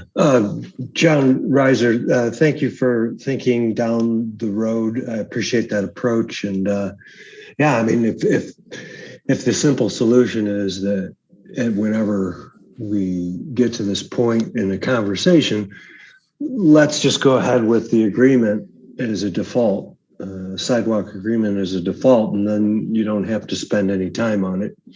Then if no sidewalk ever comes, no harm, no foul. But at least you have a default and don't have to debate it each time it comes up. Thank you. Thank you. There are no more hands raised. We'll wait just a little bit. Can I ask a question while we're waiting? Of the developer / owner? We're gonna have our discussion as soon as we close the public hearing. Okay, All right, so entertain a motion to close the public hearing. so moved. Moved by Commissioner Moore, supported by Commissioner Hyde. Any further discussion? All those in favor say aye. Any opposed? All right, the public hearing is closed at 8:32. Right. Commissioner Moore. Would you be amenable to agreeing to put in a sidewalk upon sidewalks going in? I don't think we're gonna die on the hill for it, but we just got the other one approved right next door, the Kukar Park site, and that doesn't have a sidewalk as well. So that one got approved fully about a year ago without. I'm only bringing it up because I specifically asked Doug and Stacy in our meeting last Thursday specifically about sidewalks, and it was specifically excluded. Got all the jargon. But they don't vote, and I wasn't here a year ago, and I'm not gonna approve anything, I'm telling you, right now, without a contingency for a sidewalk. And if that one comes before the full board, and I'm on the board when that comes up, I'm gonna be pounding the table about sidewalks and pathways and connectivities, because that's important to our residents. So I'm not trying to shake you down for a sidewalk to nowhere that you gotta put in today when nobody's walking on the thing.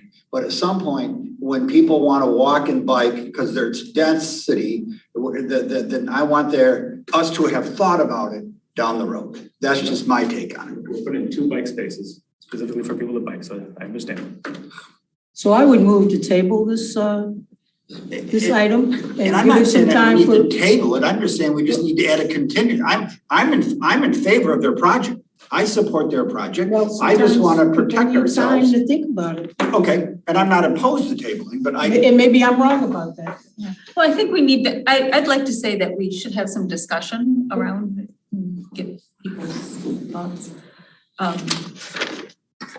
And so we have, and this is where it gets a little dicey with we're approving a square footage, but that square footage has site impacts. And so I'm trying to.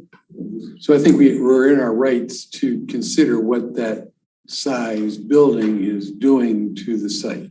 Because they're also getting a density bonus for doing the. They're not getting any, well, so they're square requesting footage. floor area ratio increase, which is allowed in the ordinance if they provide for the stormwater best management practices. Which is Something we have to review during site plan review. So there's nothing that says they're for sure gonna get that at all. What, the extra square footage? The extra floor area, yeah. But what are we approving tonight? The floor area? You're approving the expansion of the use up to 24,000 square feet. That means if they can't meet the other criteria of the site plan, they could be less. But we don't know that because we haven't finished our review of the So site. possibly up to, not up to and including, by our findings tonight. If we approve it, we wouldn't be giving them that square footage. They still have to earn it in the site plan review. Correct. And they couldn't come back with a much larger plan than what they've shown you. So the conditional use that we're reviewing and possibly approving won't have a fixed number on it until after site plan review? Is that what you just said? It'll have an up to X square Right, foot. well, it will not exceed what was shown on the site plan that was submitted for this particular conditional And use. then in the site plan review, we could downgrade that size. Potentially, if. Potentially. Potentially, I mean, if they can't meet the stormwater, if, they don't have enough parking and they need more, Yep. different things. If they can't fit all their landscaping, the tree mitigation, I mean, potentially, yes. I mean, so as part of a conditional use, they have to provide the site plan, conceptually what they're proposing, but we don't do a full review of that site plan until after this step. So what you're saying is we are in agreement with the expansion of the warehouse use up to this certain amount. And now the next step is we're gonna design it and ensure that it meets all the ordinance standards. And if I make sure that it's going from 18,000 square feet to an additional 24,000 Correct. square feet. More than double. Yes, question, did I hear correctly that the water tower and the communication tower, they flood? Is that, That's an existing condition of the general landscape of the area. And Stacy, I think, is on here as well, the engineer, and she can speak more to that. with the proposed stormwater detention, can it take some detained off-site to the north? Is it going to take some of the runoff? It's gonna alleviate some of that, that's running off the site currently. The gravity. Yeah, because Catch whatever's running off currently, that's an existing condition that was not caused by us. We didn't disturb the northern portion of the lot in 1997 when we put the original. So we're holding it on site instead of having it flow towards those two sites to the north. So I haven't done all the calculations on it, but it's supposed to help with what's running off in that direction. In 1997, were there stormwater requirements that the existing building had to meet? I have no idea. I can speak to that, because I looked up the exact things, because Doug did the original review in 97, and I found all those documents. So yes, all the same things were not necessarily the same stringency, like it was a 1 in 100 year flood versus a 1 in 10 year flood. Those things change over time, but all the stormwater requirements, there were requirements at that point, but we're really only developing the southern half of the site. So all of that is still able to flow towards Jackson Road. Our issue with our site is because the back half of the site is lower currently, that to bring it all the way to Jackson Road, there's no fall of a storm sewer. So, yeah, we're not gonna pump stormwater, yeah. Because we had really weak stormwater ordinances in 1997. Everything will be updated to, the whole site is updated to. The entire site, including your current 18,000 square feet. Okay, so that's a major benefit. Also a site plan related piece next to it, but yeah. Yeah, I mean, I would just say, and I agree with you, and I agree with what, I'm sorry, I don't know you, Laura, what Laura was saying.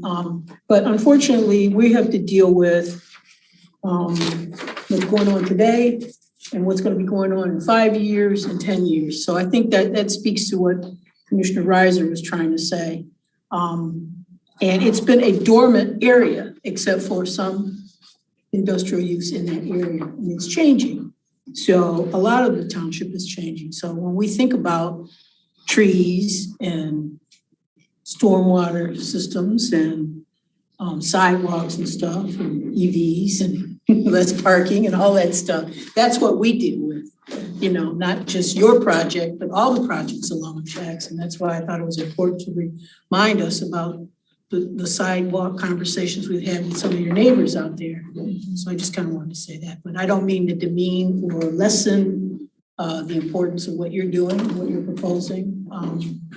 And I don't have a problem with you getting more storage space. I think you'll be pleased with the landscaping plan as proposed with that you'll see next. And if we're on the May 8th, I think it's the meeting if we're trying to get on, but. Commissioner Hyde. Well, this might be a question for Laura, or it might be a question for Stacy, but it might also be a question in the site plan review stage. Is it fair to say that they're going to be building up the rear half if it actually is sloping downward? They're going to have to be bringing that up to grade. higher grade, and then the retention will be at an elevated location. So it's capturing the water from the site. But what's happening to the neighbors to the east and west now that wherever their water is flowing off? I mean, do we have to consider that too, what the neighboring properties are doing in terms of their flow? I'm thinking of Aubrey's Grove and how. Well, Impact your neighbors. technically, you Yeah, have how to it impacts manage, you. if they have to meet the stormwater regulations for the entire site, then they have to manage all of their stormwater on their site. You can't Including what have, comes on from the east and west is what I'm getting at. It's existing, yes. Because, you know, if there's flow now and they're raising the grade, it's not gonna be able to flow there anymore. It'll be flowing to the north perhaps, from the sounds of it. So I'm just. Yeah, so we have to meet everything at the property line. We don't touch anything beyond our property line. So wherever this is leaving of the site, we're gonna be leaving the site at the exact same elevation that's currently leaving the site. So at every edge of the property will remain. So what about what's coming onto the rear part of the property because it is lower elevation? So there is a higher area in the middle that we'll be taking down. We're actually still hauling off about 2,000 cubic yards of soil, including the detention pond that's being cut out. So the detention pond, the base of the detention pond is about the same base as the ditch in front on Jackson Road. So you're removing the We're gonna make a huge cut and then and even more of a divot here to be able to store everything that's on and much more that's currently being retained on site. You're not building up the rear part, you're lowering the high point. Yeah, we're lowering the high point and flattening it because we will have the same exact floor elevation in the 18,000 versus the 24,000. So it's going to be flat on purpose. But yeah, we're cutting a significant amount of the back area to be able to keep the water that's flowing northward on our site. We're not going to be sheet flowing any more water northward. It's all going to be detained in that pond. North, east, or west. That's correct. Well, yeah, nothing currently flows in that direction, I don't think. And that's site plan, right? Okay. any other questions? Yeah. I don't have an issue with expanding the use. I think I will have some things to obviously talk about with the site plan approval, and that includes addressing our resolution of carbon neutrality community-wide by 2035. So part of that is, I don't know if this is conditioned storage. Just heated. And the question there is, can you make it all electric? And there are very large tax credits for having solar if you have a very large roof. And we encourage you to make it an all electric addition and plan for the added, there's a small addition for weight for solar, and you guys could be net zero because you certainly have enough roof to do that and provide for your heating through a heat pump system.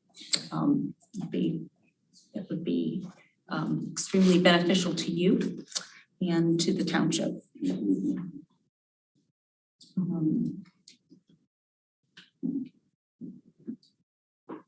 I don't have, I support this also. It's the same use. I just am having a hard time with the fact that we have to put a number on the amount that they are allowed. Right, I know, but the fact that it will be questioned, I guess is just an understanding. And then do we tack a number on later? I mean, if the site plan approval, or in the site plan approval, does that end up modifying the conditional use? The conditional use would stay up to that amount, but they would have to meet all the conditions of the site plan in order to. I take it that the previous time that led up to the current situation, the conditional use that was authorized then and the site plan matched, I would assume, in terms of the square footage. But I don't know that. We're I not sure. believe that they did. Yeah. Okay.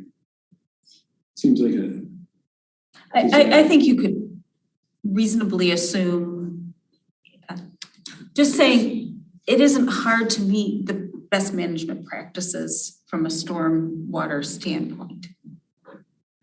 So I think we could assume that that would be the resulting square footage.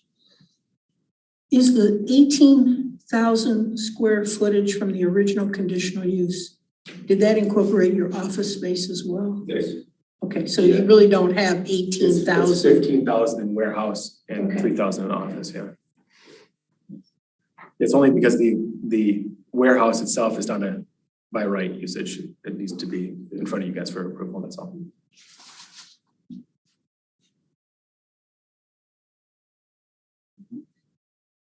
And I think we're ready to entertain a motion. Just whoever wants to attempt the motion, it needs to use the findings of. I didn't get a motion. There weren't motions. We have to go back to the conditional use standards in the report to make the motion, basically. I believe page 4.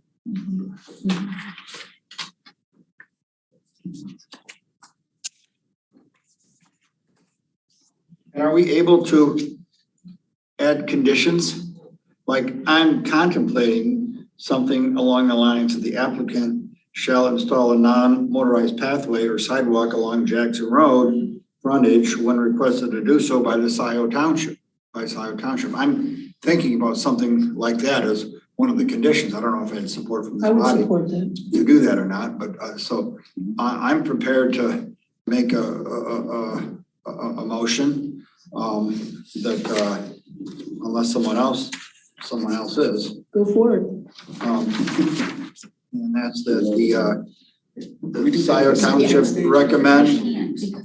Pardon? Well, I'm just having discussion. about the, whether we do it now or the second, see, we can't do it this is my concern, is we can't, I don't think we can do that in the site plan if it's a by right site plan, because it's not, it's a conditional use, so we could put that condition on the site plan?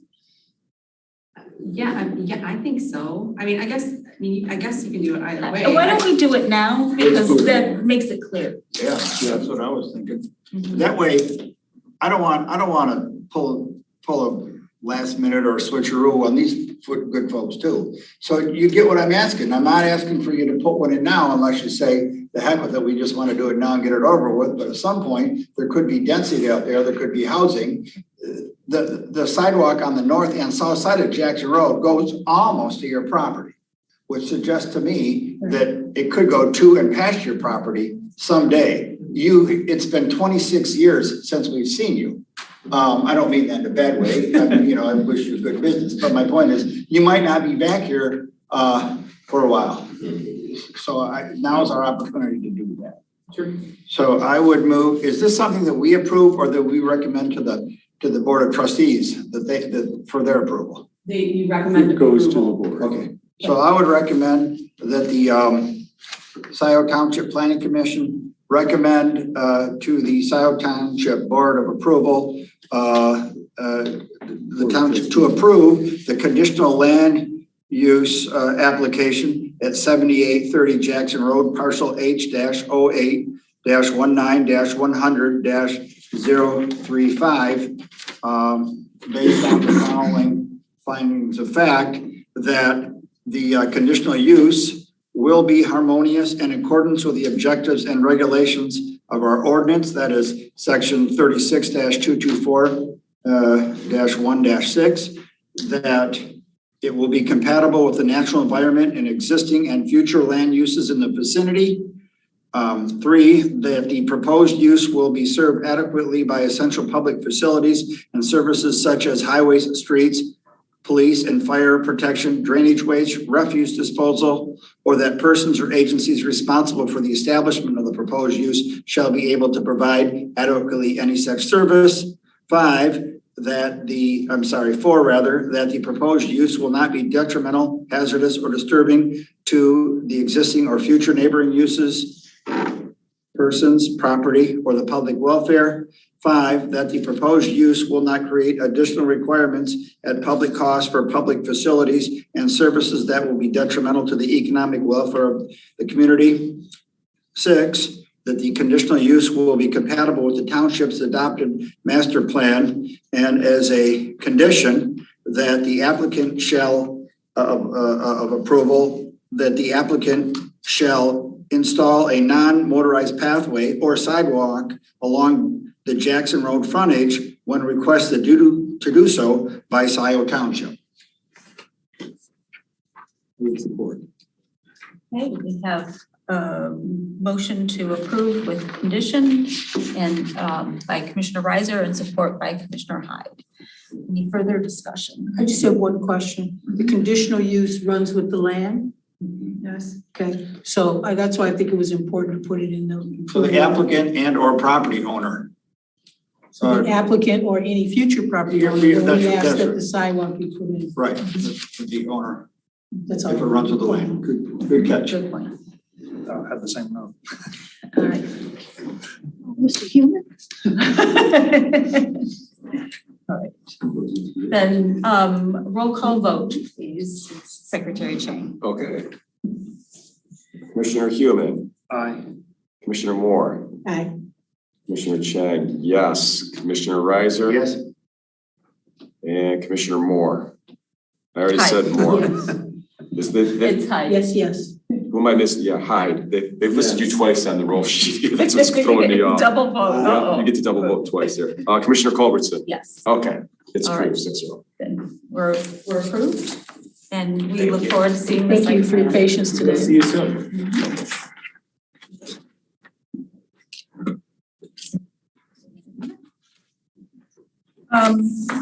I just want to, we did receive a markup of our PUD ordinance. And Thank you. Mr. Garrow, sorry. and I think you're prepared to just briefly go over it. I sort of suspect that we should take it for information and. Yeah, this is really, Doug indicated to me, this draft incorporates all the previous comments that you've made, and those that are outlined as new are those that you discussed at your last meeting. So yeah, this is meant for information and for you to take back and look against your notes and make sure that we've incorporated everything that's been discussed. He did tell me he knows that he still owes you that base density calculation you've been discussing. He's still working through some of those calculations, so he will provide that to you. If you could look this over and provide any comments within the next week or so that we can get the draft finalized. We could be looking at maybe holding a public hearing the first meeting in May. Can I ask, I see the, Commissioner Hyde. oh, I'm sorry. You couldn't see me. I couldn't see you. Of course, Mr. Hyde. I just- Sorry. I did not find this in the agenda pack. Could we attach it, even though it's after the fact, so that the public can Absolutely. see it? Okay. Yeah, Laura, would you send, make sure this gets sent to Frances and she posts it with the agenda. Thank you. Commissioner Moore. So I see just a couple things in red, and those would be the new additions or Yeah. deletions. That's what we discussed last meeting, yes. Thank you. Is this an agenda item or next? Yeah, Or will be, yeah, because Doug had a conflict tonight and plus it didn't get to us in time. No, so I can Get it. Yeah, mull it over, disseminate it. And you got it. got it. Okay, we don't have anything under new business, so we'll go on to our information reports. OHM. Is Stacy still there? Yep, I'm here. Great. Not a whole lot to update on tonight. The only thing really worth mentioning is the Liberty Road Water Main project is set to resume hopefully on Monday. The contractor Paymar has had some scheduling issues and whatnot, and that kept getting pushed back, and then the weather changes, and they're getting that all finalized and worked out. Hopefully Monday's the go date to get that project wrapped up and probably finished within the next, 2 or 3 months.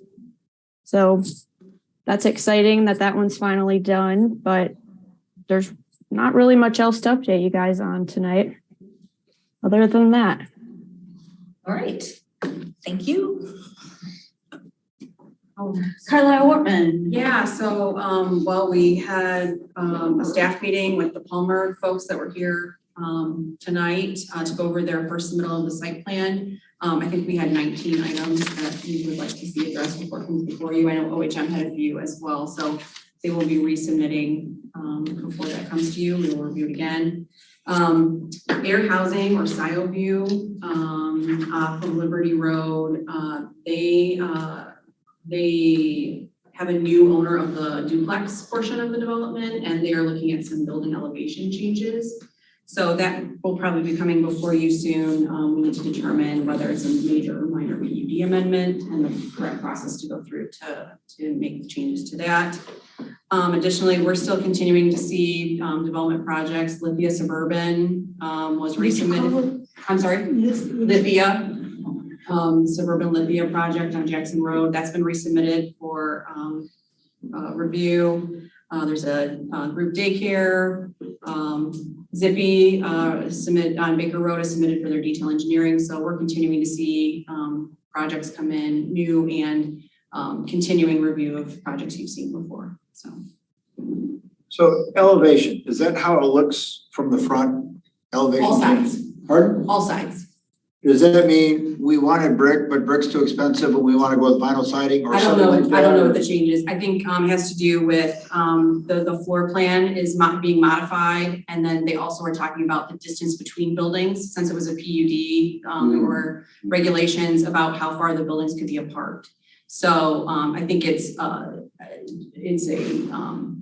product change, a floor plan change. I don't know. I haven't seen the elevation. I don't know the difference that they're proposing. Whether it was siding and now they want brick, or it was. So is the process, excuse my ignorance, is it to come back to us or to come back to the full board, or how does that? So track? PUD amendment, it is up to this body, the planning commission, to determine whether it's a minor amendment to the PUD or a major amendment. And the ordinance describes what a minor amendment is versus a major amendment.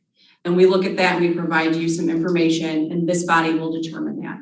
If it's a minor amendment, it can be reviewed administratively. If it's a major amendment, it goes completely back through the process. It would have to start here. We would hold public hearings again. You would give a recommendation and it would go to the board. So the distance between houses might be another way of saying setback or density, right? I don't think the density will change. It's the size of the unit or the orientation of the unit. Okay, maybe a little bit bigger, a little bit closer kind of thing. Right. Like I said, I haven't seen it. I'm not sure what that really means. Thank you. Right. All set. All right. I just wanted to say congratulations to the 4 of us that completed our citizen planner course. Graduation. It was very good. I highly recommend. Recommend doing that. Yep. And then I would like everyone to review the environmental sustainability climate action plan. And if you are representing other, yes, if you are representing other folks, take it upon yourself to email it to them and ask them for feedback too. And that would be, the different boards and commission here in River Watershed Council, but also your neighborhood networks. We're really trying to get back. We're gonna take comments through the end of this month, and then hopefully be able to have planning commission approval and then forward it on to the board too. Yes. Maybe we could have Pam Boyd send it out to her email group. I would love anyone who has an email group and a network in the township, HOAs, the co-housing, to really put it out there. We're also gonna be emailing it to the emails that the Environmental Sustainability Task Force has. And I'm gonna be reaching out to the DDA too. So when you say neighbors, you just mean like our regular Our neighbors? regular neighbors. We want everybody in the township to Yep. weigh in on it. Yeah, and then it'll be interesting, I'm going to attend the Catalyst Communities Workshop in Detroit, and that's the state kind of organization of cities, villages, and townships that are doing things around climate. And so it'll be interesting to see what other communities are doing and where the state is going, and what kind of support they're gonna give us. So that'll be good. And I have an opportunity, Debbie Dinkel's office reached out to the 2030 district and was interested in what we're doing. And of course I said, all those good things that were happening with Scio. And so we're planning the Sunday before Halloween to do not only the fire station open house, but tie it in with sustainability and all the resources that are around. And she may be interested in attending that. So that'll be good. Well, we'll see, fingers crossed something higher doesn't come, higher priority, but at least the invitation is there. And that is it. I'll be attending the May DDA meeting. Oh. Yeah, I'm gonna be that rep. Okay, Board of Trustees, we have. And will you be on the DDA? Or No, will you I just don't be think there is. liaison? It's a liaison. Yeah, because there isn't an opening, but I think it's an important enough group to voice an opinion. I have one more meeting to attend for. All right. Any questions for Commissioner Reiser on the trustees? No, thank you for the detailed report. So something to think about a little bit is liquor licenses. We've got things coming through and, we got a pickleball, and they want a liquor license, and we've got a golf course and they want a liquor license, and there's another golf course. Pickleball wants one now too? No, but my point is, people want liquor licenses, whether it's a Class C or whether it's a DDA or whether it's a new quota. So there's different kinds of liquor licenses, and there are rules on how to get them that we don't make, that the state does. And so like when Goodrich Theater goes down, something that's gonna go in there, they're gonna probably want a liquor license, right? And there's potential development, the old Pancake House, a restaurant wants to go there, they're gonna want a liquor license. So it's just something to be mindful of, that when people come to us for a development or a plan for a restaurant or a bar or something, is like, there's only so many of them on what are called quota or Class C, but then there also can be DDA. It's not our job to kind of know that. It's up to them to do their homework on how they're going to get a liquor license to carry out their plan, but it's just FYI, because I hope they get the heads up when they're first doing their meetings with our planner, et cetera, that they get told all the list of things that they're gonna have to get and who they're gonna have to talk to. That would be a good one. yeah, but there are redevelopment, there are DDA, and I don't know, maybe Doug or Laura know more about these too. That's part of their spiel or the things you cover when you talk to a prospect. But getting a liquor license is not something that we, as a planning commission or the board, can promise, can bestow. Because LCC has a big say in those two. So it might be wise for us to at least bring up that point if that's something they may be considering, that it isn't a given. Yeah, but development's expensive, and having a plan for a liquor license is crucial. Is part of it. You can't go in to putting in a restaurant without, unless it's like a fast food restaurant, but without some idea of what kind of liquor license you might want and where you're gonna get it and how much it's gonna cost. So, in terms of what we do as a planning commission, are you saying that we should be No, I'm aware not of saying that we coming should- down the pike and that we have to move things No, along faster? we just approved one, we just approved, not a liquor license, but we just approved the indoor golf, right? And then a local liquor license attorney called me who has a client who does something similar that's gonna want a liquor license. And then there was something in the township manager's report about someplace buying the pancake place, and they're gonna want a liquor license. And then when the Goodrich Theater goes out and a restaurant goes in there, they're probably gonna want a liquor license. So my question to you, I get that. So my question to you is, how does that affect how we do business here in the planning commission? I'm not saying it does or it should, just be mindful of it. You just be mindful of it. You know, we can't, not that we promise liquor licenses or, you know, like we approved a rezoning for an indoor tennis. And part of their business model is to get a liquor license that they may or may not be able to get. We just need to make sure that they're mindful of what they need to do. Yeah, right. Good thing. ZBA, we didn't meet, so we're meeting this month. Let's see, Road Commission Advisory. Yeah, not anything really relevant to the planning commission today, but we discussed SADs, had a very long discussion about SADs. It's kind of a point of contention right now and how we fund road projects. There's a bit of a surplus from a 10-year SAD that was done in 2013, I want to say. And there's a lot of contention over how we can use that money or even if we can use that money. The budget that the road commission had passed to recommend to the board of trustees depended heavily on some of this SAD money that may not be available to do this. So everything's kind of up in limbo on that front. We had a couple other things on our agenda this month related to budget, such as grant. Washtenaw County Road Commission has well, it's not them, but that's what my notes say.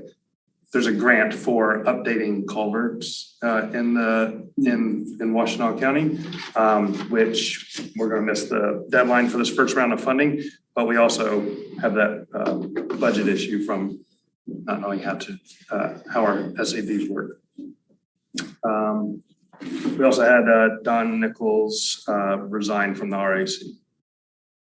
He was a road advisory committee member.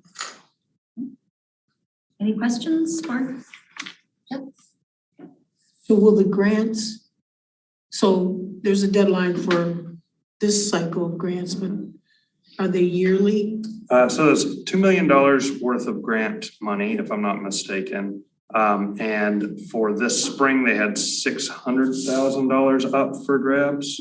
But the application to apply was like 2 or 3 weeks ago before our meeting. So we had definitely already missed that part.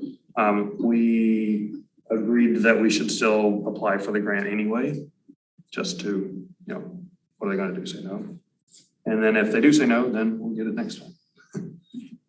And the work will be done. Yes. Okay, LPC.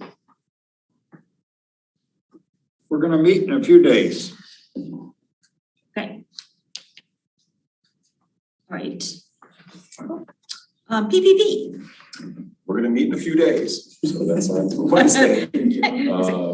I don't know if there was any further discussion when we last discussed at PPP regarding this sidewalk connections out on South Church. I believe they were heard a little bit at township, the trustee meeting, but I don't know if there's any further action. No, it's a little bit, it's part of the sad, it's like which pots of money could be used to do these sidewalk blocks.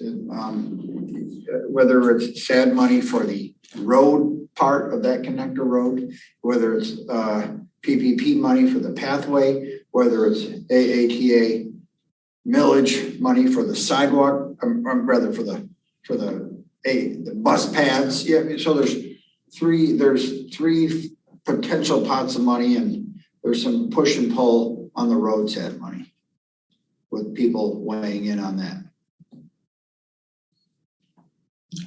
Hope it gets resolved. Yeah. It's nice to have money to argue over, but it doesn't get anything done. Yeah. Huron River Watershed Council. We haven't met since the last meeting. Okay. Fire services, we've kept that on there. Do you wanna? Well, I noticed that you had a correspondence. Yeah, but it was weird. It was an old one. It is. There's been no New. no meetings, nothing new. I think it's in front of I think that if I'm not mistaken, the Board of Trustees approved the language. It's gonna be The millage. So that's the very next thing is somebody's got to get the word out to the public to try to say that's where it is. Educate them on what the choices mean. So, I mean, Yep. and I don't think that the trustees can do that. So it can't be done with taxpayer money, can it?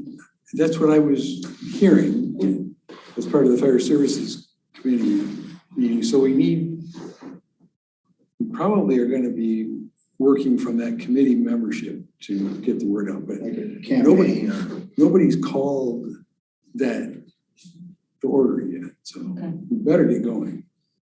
Right. As David Reed said, we're already late. Indeed. All right, we have a new committee, and Commissioner Moore is representing us on the Western Washtenaw Housing Advisory Group. Oh, my. All right. All right.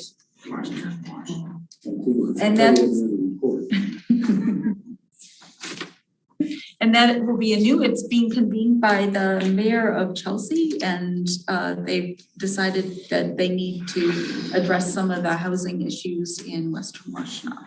So that'll be good. Right, any other questions? No, but Yeah. along with your water is the Gelman.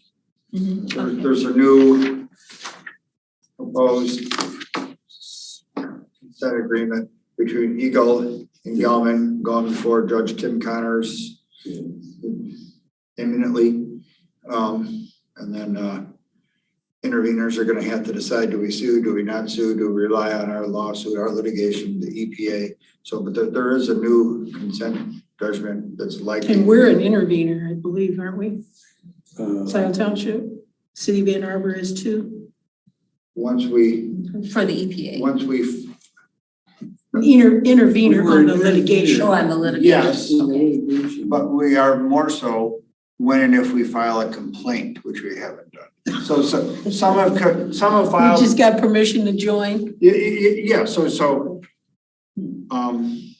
interveners, yes, but that's what the Court of Appeals opinion was about. So we either gotta get in, are we in or are we out? So that's the threshold question that the interveners are asking themselves. And what impact does this new consent, the restated consent judgment number 4 have on whether we want to intervene or sue, file a complaint or not?